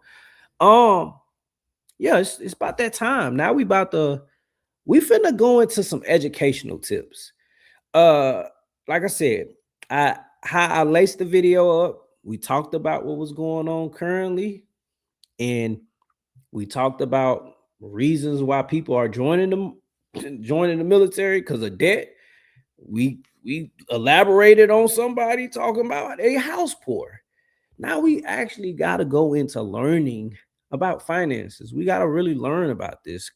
The mortgage was too high and he couldn't handle, so he hit the road. Listen, he hit the road. Hey, look, he wasn't even living in the house. He went off of what she told him, and he probably was like, "Yeah, you new construction, ceilings high, 3,000 square feet, 2-car garage. You got 2 freezers, 2 refrigerators. Yeah." You know what? You can have that. I listen. That ain't even my child. Listen. I thought we was just trying to get. We was just courting. We ain't married. We just we dating. We in the dating stage, right? And he got up out of there. I agree. If you make dumb decisions like that, don't bring me down to your demise. Hell no. You finna go through that by yourself. Shit. All right, guys. We switching it up now. I listen. This is the chick that I mess with. I mess with this chick. She got good content. She got good content, y'all. I like her. All right. Before we get inside though and react, how y'all feeling? I want to know how y'all feeling in the chat. Y'all good? Y'all got y'all water and stuff? I still have to figure. Okay, boom. I'm like, yo, did y'all drink water? Y'all good? Y'all good? I want to make sure y'all good. Let me know. Throw a one in the chat if y'all good. I want to make sure y'all alive. It's 15 people in here. I want to know if y'all good. Everybody good? All right. Y'all good. I'm guessing y'all good. Y'all like, come on, just play the video. I know that's how y'all tell them. Just play the video. Controls you. So what would happen if you woke up tomorrow and all of your debt was gone? What kind of decisions are you having to make only because you have debt hanging over the top of your head all the time, weighing you down, and you're just trying to figure out how you're going to make it to your next paycheck? Debt is controlling you because it has control of your money. So we're going to talk today about how can we stop that control that debt has over every dime that we bring in. Either you are going to master your money or it's going to master you. That's real. And when you think for just a minute, I didn't even know I had control over my money. I mean, I go to work every day and every night because I got that second job they told me to get. I'm not even seeing the money. It goes into my checking account and then it's gone. In my case, it was gone the next day. So what's the one thing that you can do that is going to turn your finances upside down? What's the one option that you have? The one thing that I know worked for me, it's the line of credit. The line of credit will make or break you. So when I say make you probably know what I'm getting at. It's going to help you with the debt elimination, with that cash. Yeah, it is. When retired at a first class, I had a house, 1.5 acres, a lakefront, my bad, property, and 6 cars, all paid off, only owed on rental properties where I was stationed. Listen, a lot of people ain't that savvy though. Everybody come from different backgrounds and they learn like. That's why I'm throwing this on here because I understand and I'm getting it together and everything, but I'm throwing it on here because I realize it's a lot of people that's going through it. They're trying to figure out ways to get out of debt and budget and financial literacy is not taught. I'm curious though, where did you learn all this information at? Yeah, I mean that's it. Yeah, where did you learn that? Because it's for one, it's not taught. You either had to be around some people that taught you the game, or you was a scholar. You did your own little thing. You learned, and but that's not average. That's not the average person. The average person is not doing that. RAC. Listen, I'm pretty sure you know that. I mean, the average person could, because I always look at it like we all could. We all got. Listen. If he can do it, she can do it, we all can do it. Anybody can do it. That's just my thought process, how I think. If I can see this person do it, I can do it. I might not be good at it, how they good at it, but guess what? I can figure it out. I can learn it. Flow increase, but it will break you if you are not using it correctly. Fact. If you're not using the line. And I gotta say this. I know we're listening to her and she's talking about a line of credit. Listen, be responsible. And this is just one person that I like listening to, but I got other people that I listen to that don't talk about line of credit. You got the Dave Ramsey's out there talking about debt snowball and stuff like that. So y'all might hear her from time to time, but we're gonna play other people also. Of credit to effectively get rid of your debt, and you're using it for your spending and whatever, then guess what?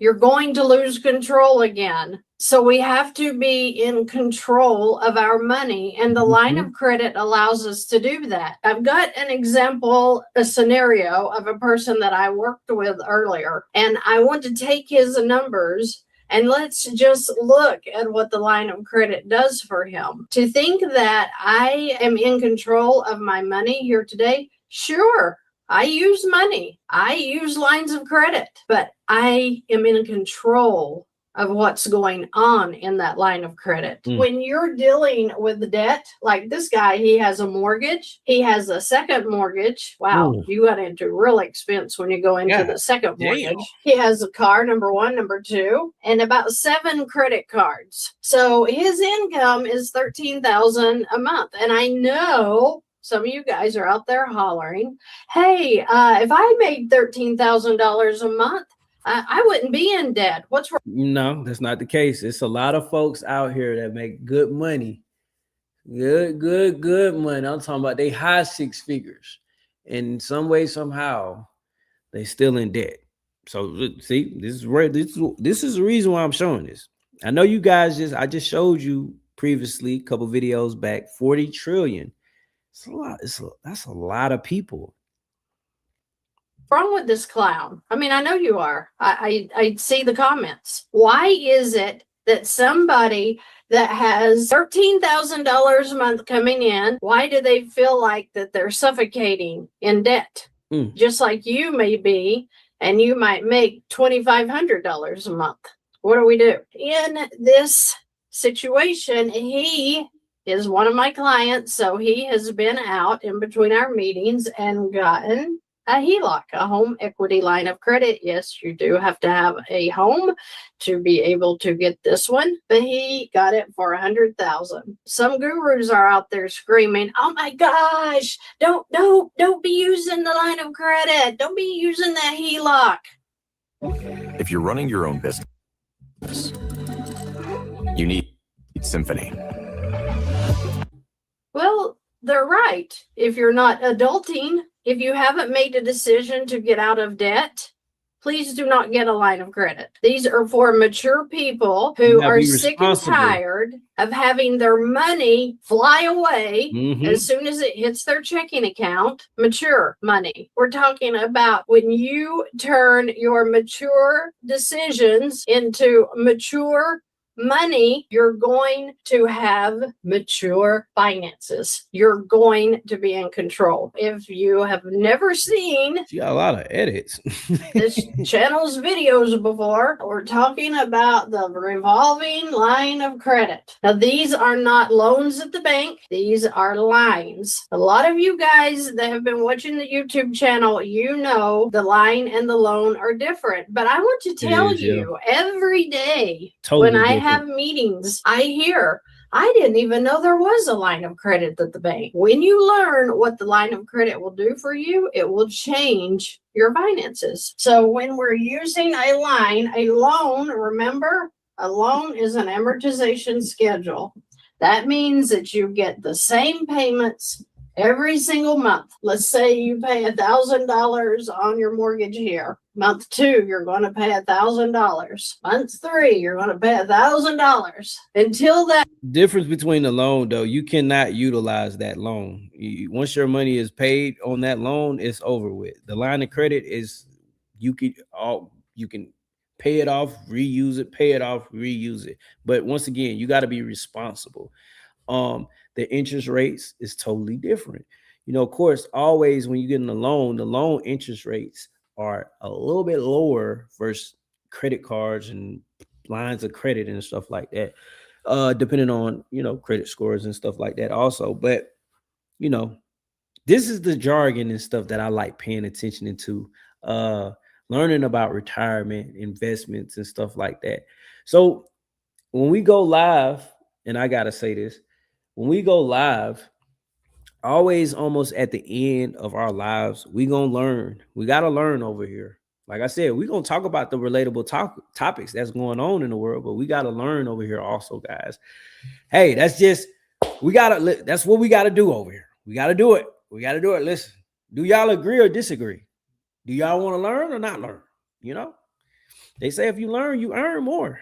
That thing pays off. What are they doing in this amortization schedule? Well, your payment is divided really in 3 ways when you have an escrow account, but you're going to pay the principal. The principal is the amount that you actually borrowed, and then you're going to be paying interest. This is the amount that the bank wants to charge you because they allowed you to borrow their money. How does the line work? Let's say with his example here, let's say he has a $20,000 balance. He has $20,000 of debt in this line of credit. The way it works different from this is you get paid in your checking. This payment, when it goes in, when you make your payment at the bank, the $1,000 goes in, and can you turn around and Listen, Chevy boy, you're not wrong. KM, you're not wrong either. It do got to be taught early in life.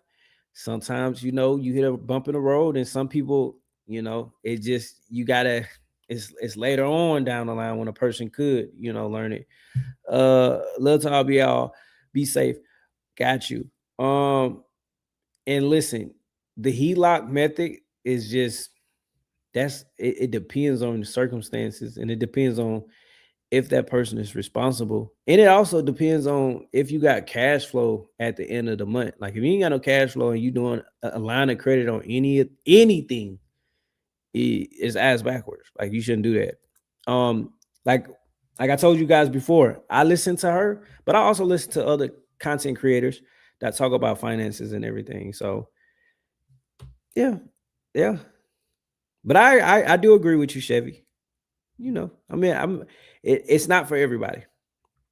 and ask them, can I get some of that cash out that I just put in there? No, you can't do that. You have to refinance to get the money back out of your home. But no, once your money goes in here, it's gone. So they got the principal and the interest. Now, for some of you guys who've been following me for a while, you know that the interest is the high part. This is literally eating your income up, especially in those mortgages. The principal's always the lower part, not applying to your principal like you want it to. You just think it is. Oh my gosh, I have to stop and say this. I have a client that knows a company, and they have been in a commercial line of credit for 8 years. They have literally been paying on that thing interest only for 8 years. So you're talking about 8 years of payments.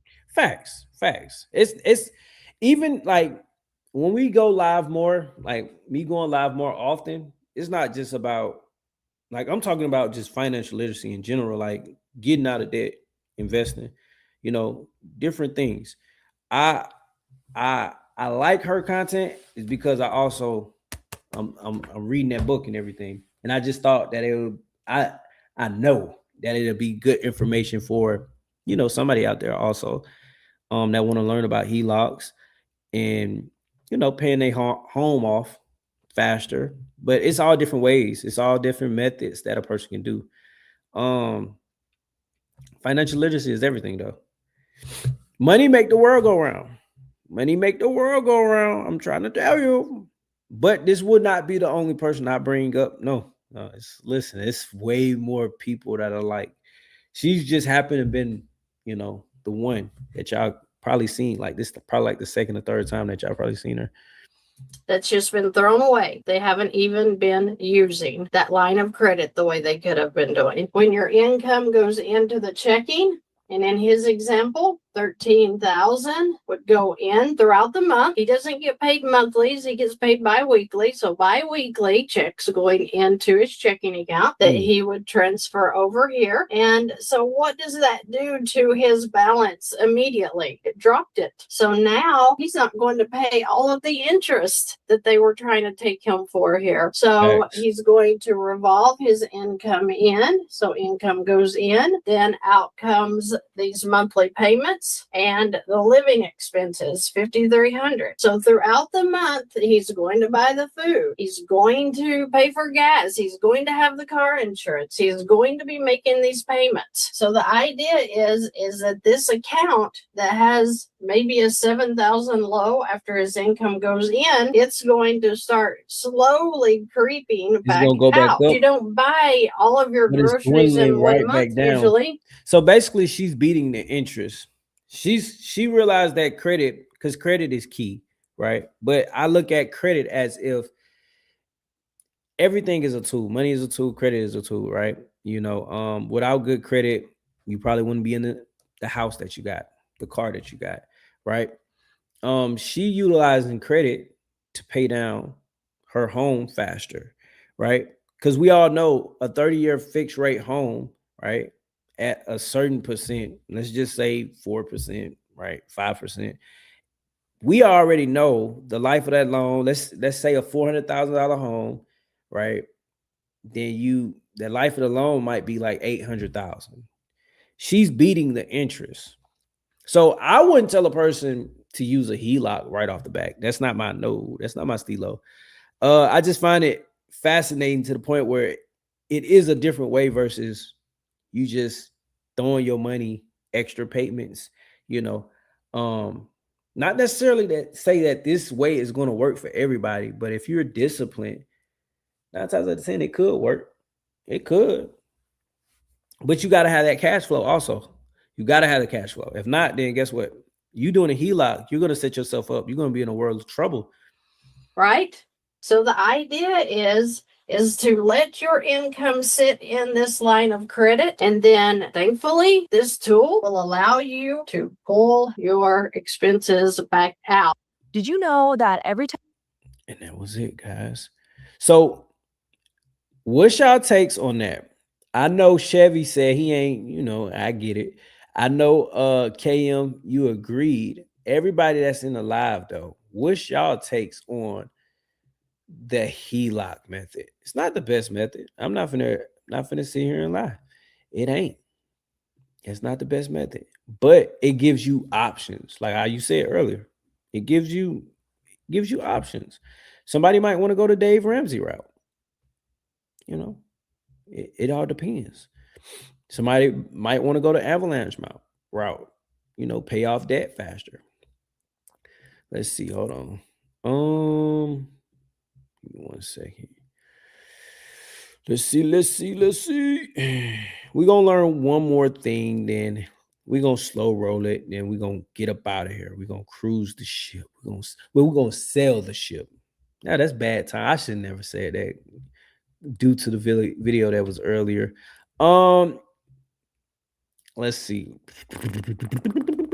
TTI. Gotta talk about this. Oh, this really what popped up for real? Okay, let me type it in all the way. To income. Let's see. We gotta go to some. Before you buy that house, both of y'all. Oh no, the music. Please do your due diligence before you go into grad school, bro. Especially if the primary reason why you're going to grad school is for upward financial mobility or just to make more money in layman's terms, right? Make sure that your degree that you get is going to be worth it. Like a lot of people are going into, $100K in debt for a degree that's going to pay them $80,000. It doesn't make any sense if that's your primary reason. You know what I'm saying? Like, guys, y'all got to understand, people need to do some calculations and some actual research before y'all do things. But I'm going to tell you something. A lot of people do it for clout. It ain't about the money. They do it for clout reasons. It ain't about, well, I want to give back to the community and help people, and this is a way that I can do it. No. Most people are doing it to post. Yeah, that's just what it is. And they're going into debt to do it. That's an expensive post. It's an expensive post. He said that's an expensive post. Oh man, what old Papa Dave got? $451,000 in total debt. 252,000 of that is student loans. God damn. And I have 185 in a home loan, and I only bring in 70,000 a year. After pension and all that stuff taken out, it's more like 40,000. I just don't even know where to start. What do you do for a living? Law enforcement. Okay. And how do you get $252,000 in student loan debt to be a policeman? Right. I went to a private institution because my mother wanted me to go there, to be honest with you. And I went there originally for finance, and I didn't do good at finance, so I switched my major to criminal justice, and then I eventually went on for a master's for it as well, which didn't really help my employment eligibility as much as I thought it would. Mm-hmm. Okay. Is your mother wealthy? No. No. Dave finna let his ass have it. He finna let him have it. My mother nor my father. I'm the first in my family to go to college. Okay. Well, what we always look at mathematically, and you were in finance, so you know what to do with this, is I'm always looking at the ratio of what we call shovel to hole. The amount of hole that you're in versus the shovel that you have, your income, the debt you have to your income. Are you married? No, I do have a girlfriend who lives with me and her daughter as well. Oh, hell And what is this no. house worth? The house is worth, I actually just purchased it. I'm not even going to, I purchased it in September, kind of off of a whim. My father passed away in July, and it was the last conversation we had. It was actually across the street from his house, and he really... Listen, KM, I agree with you. A trade, something. Listen, something. Because it's to pay all this debt and everything, and listen.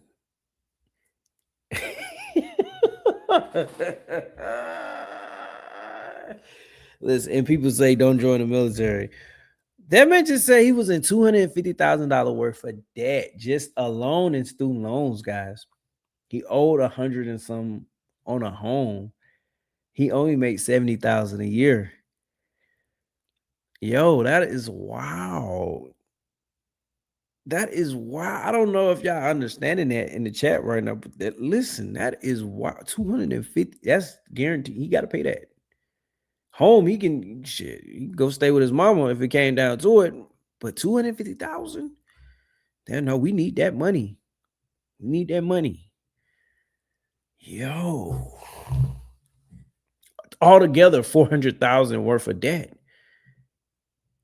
wanted me to get it, so I kind of, jumped in both feet. I guess to honor him. Yeah, and so you didn't put anything down, so the house is worth 185. Yeah. Yeah. Okay. All right. And you're how old? I'm 31. Okay. So when are you planning on marrying this girl? He's not. She's currently in school to finish up for nurse practitioner school. So I would say maybe sometime after that. That should be done hopefully after January. And does she have student loan debt? For sure. She does. For How sure. much? Practitioner? I'm not sure because she's not really on board with all this. She can't. I've tried to bring this up to her when listening to your show recently, and her thing is I'm too busy with school and don't want to worry about that right now. Yeah. Well, I think you're the voice of experience that says it's a good idea to worry about it. Otherwise, you end up a creek. Yeah, man. And I don't think it's going to last. That relationship might not last just because she ain't on board. She ain't on board. So that right there in itself is crazy. I was a bus operator for 20 years. Bus drivers were making 80,000 to 100,000, 20. Damn. And overtime? Yeah. Damn. You know what? I think we gonna add that. We're gonna add that pillar to it. You know what? I gotta hold on. It is insane to me how many of our friends have these lavish vacations, I'm do glad you said crazy landscaping, crazy home remodels, date night every weekend, paying for a sitter, going to trendy restaurants. You can't have a nice dinner in Austin with like a couple drinks that's under $400 at like a trendy restaurant. And I'm like, where are they getting the money from? And then once in a while, after a few drinks, you come to find out that your friends laugh at you when you talk about retirement because they have none. They have nothing saved. They have no savings. They're leveraged to the hilt. They all have loans that they took out for all of these remodels or vacations or plastic surgery. Like they are all living in debt. And I just, like, I don't understand. Like I would die. The financial stress that I would feel every night, going to bed every night, if we had that type of debt would kill me. My husband and I both work good jobs and we work our asses off and we pack our lunches every day for work to save money. And we're frugal in a lot of other areas. So like we can indulge with travel and stuff, but we would never go into debt to do some of these things. It is. She's smart. She's smart. Listen. She's smart. Hold on. We got one more. Then Before you start thinking about what your house payment gonna be, how much you can afford, I need you to do this. I want you to first look at all your debt, and I'm talking about the monthly payment. How much are you paying monthly for your car, your credit card, student loans? Add the monthly payments up. That's gonna be your debt, okay? That as a mortgage broker that I'm looking at, and I'm comparing that to your income. So then I want you to go grab your pay stub and see how much you're making monthly gross. Yeah, I was going to say gross, not the net. Gross first, then you do net. You see what's going to get taken out for taxes and everything too, and you add that into that too. You got to make a whole budget plan. You got to make sure that everything is what you got to track your money. You got to know what's coming in and what's going out. You got to know what is what is already like the expenses that how can I put it, like rent, car notes, everything that's you already know that's going out. But what is all that extra stuff? Like what are you spending your extra stuff on? And that's going, like how she said, it's blocking you from buying a house.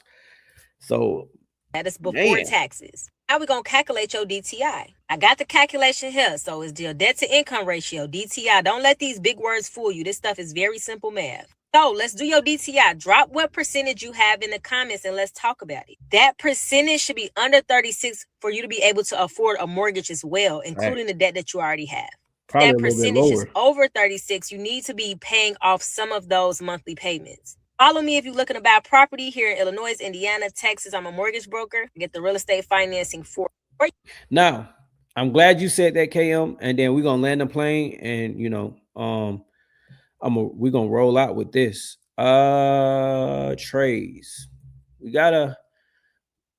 I'm gonna add that in there. Good, high paying, right? Trades. Let's see what these.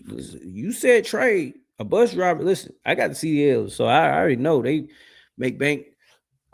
People that got CDLs make bank, but let's see some other trades out there. Being an A&P is the only trade that you will actually start off making a lot of money. And here is why. Because once you get your license, it doesn't really matter if you've been on the field for so many years. Sometimes, even just by having your A&P license can get you and land you a really good job, a really good paying job with super good benefits.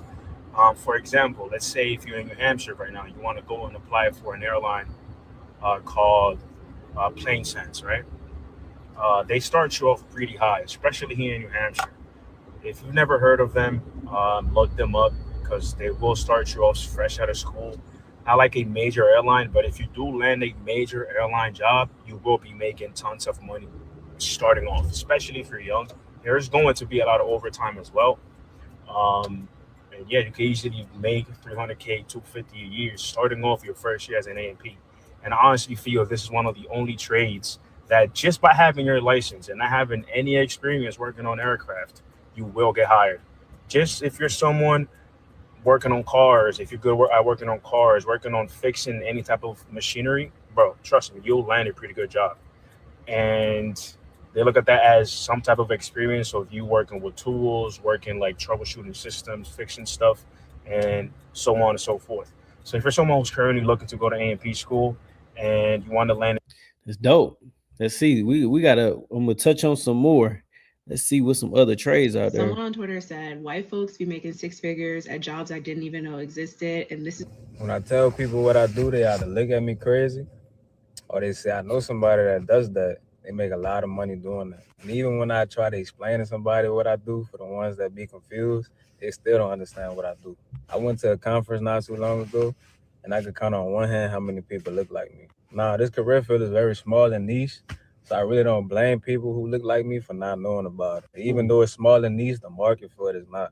So I'm here to put y'all on. It's a lot of money to be made and a lot of jobs available. I get hit up on LinkedIn all the time about jobs.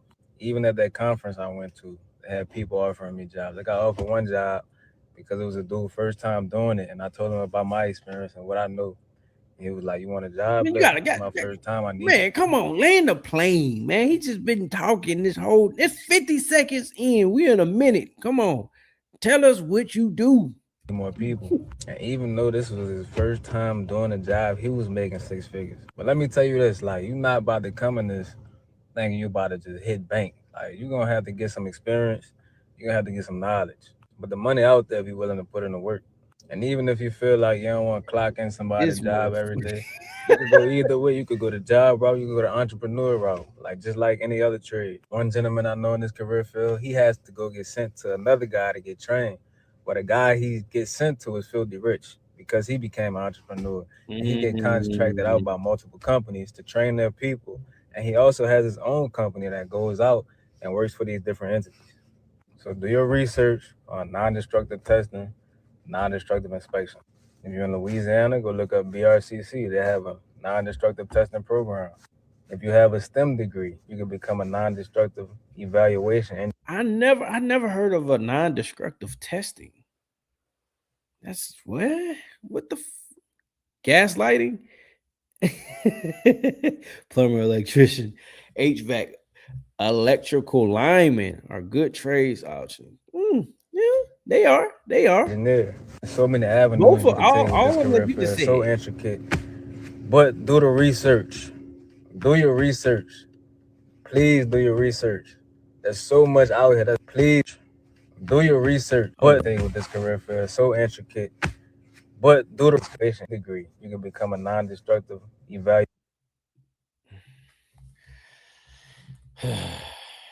Let's see. Oh, there you go. This career is boring, stable, and pays around $85K. So what is NDT? Non-destructive testing. Take up to 12 months of training. It's on site. You can't do these online. Entry level could easily start at 60 to 70K. Once you're certified, 70 to 90K. And with experience, over 100,000 easy. You're managing programs. You're not just running tests. You're inspecting materials and structures without damaging them. That's why it's called non-destructive testing. Pipelines, aircraft, bridges, power plants. Every industry that cares about safety needs NDT technicians. Aerospace, SpaceX, Boeing, Pratt, everyone's hiring. Oil and gas, massive demand for this. And the best part is you could earn six figures without a four-year degree. You could train for this in about a year and then start working and earning six figures almost immediately. So please save this video if you found it helpful and comment info if you want. Okay. All right. Welcome to a life of a non-destructive test. As you see me, Debo. Minute on a bike. So today, man, they got me on a high-ass scaffold. Taking some UT readings. UT is similar to like when a baby will get an ultrasound test. It's the same setup, but it's just with metal. So you got your solution right there, so you can get a good reading. So with metal, you want to look for a certain type of thickness. If it's too low, then they need to come in and either patch some off. They just they want to just make sure the shit right. So me, big strong black man doing this job, man. And at the end of my shift, I always come catch me a good view. All right, not bad. It's not bad. No, that's not bad. Let's see. Hold on, wait. What did I? Okay, high paying trade. All right. Hey y'all, it's the Pink Technician, and I just came to drop some numbers on y'all here real quick. One of the questions that I always get asked is how much money do you make in this trade? And so I never answer it because how much wage, inflation, and the pay stubs on the screen so you can see how I really do this. The little notepad because I want. So back at home, I got my little notepad because I want to be accurate, but I'm gonna put the pay stubs on the screen so you can see how I really do this. But so back at home in Local 58, I currently make $41.93. So my take home be like $1,600 a week. That's back at home. I'm not at home right now. I also have traveled to Local 137 in Chicago. Out there, I was making $51.14. So my take home for 40 hours was $2,000. That's cool. Now, right now, I'm in Nevada in Local 401. And so my base pay is $60. But we on overtime, so on my time and a half I make 90. My double time I make it 120. So yeah, that's how I'm reckoning in at $6K a week.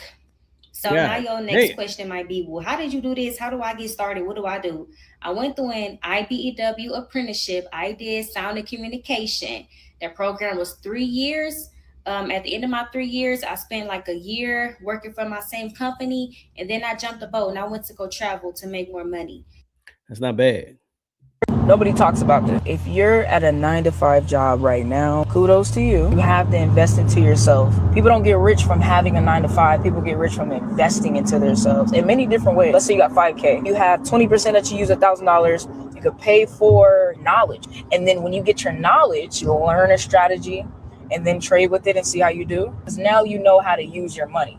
So sometimes you really got to spend your money and invest into yours and should risk it all sometimes. Not risk it all in trades, but in general when it comes to investing into yourself to get knowledge, to be able to manipulate currency. You would like to see how I made 5K on the go. Yeah, but it's the thing is you got to use applied knowledge. You can't just be, oh yeah, just knowledge.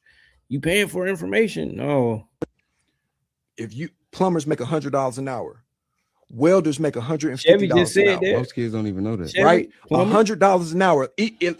Let's just say that comes out to $500 a day. That's $15,000 a month. Mm-hmm. You know what I'm saying?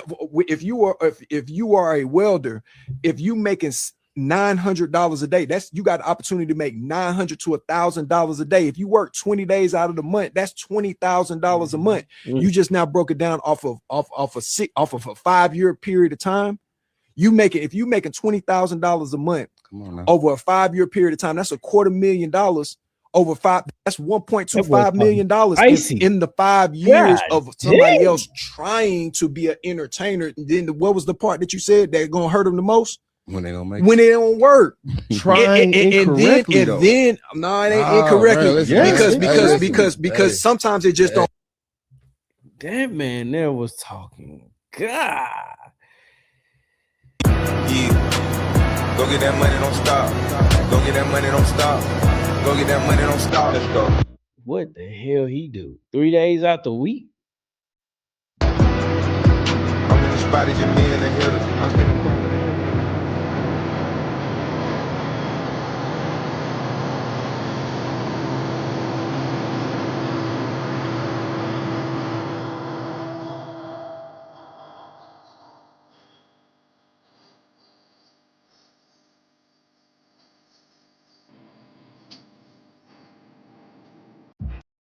Oh yeah, he making bank. HVAC journeyman. Yep. He making serious dough. All right, guys. You know we finna close out. We finna wrap it up, man. We've been on here for 2 hours and 17 minutes. Listen, I like that everybody joined the chat. And listen, we definitely gonna be going live tomorrow. Definitely gonna have different video ideas. Like I told you guys before. Every video that I do, like every live that we do, I always go in with an educational, clip. Something learning. Gotta learn. Always learning. The VA will pay for you to go to trade school through vacation. Yep. Listen, I'm using them right now. And listen, I'm having a hiccup with my pay. They did not pay me for August. Well, July. They didn't pay me for July. So yeah, but no, they're good. Let's say yep. So every time we go live though, we're gonna have topics, even topics like this. I feel like this is a good topic. I definitely appreciate, I think it was Chevy or KM that y'all brought this up. Definitely gonna talk about that too, trades and stuff. It's a lot of people that need to know. It's a lot of people that need to know about trades, man. So appreciate y'all joining the live. And listen, this is Mike the Vet 2.0. See you in the next live. Peace.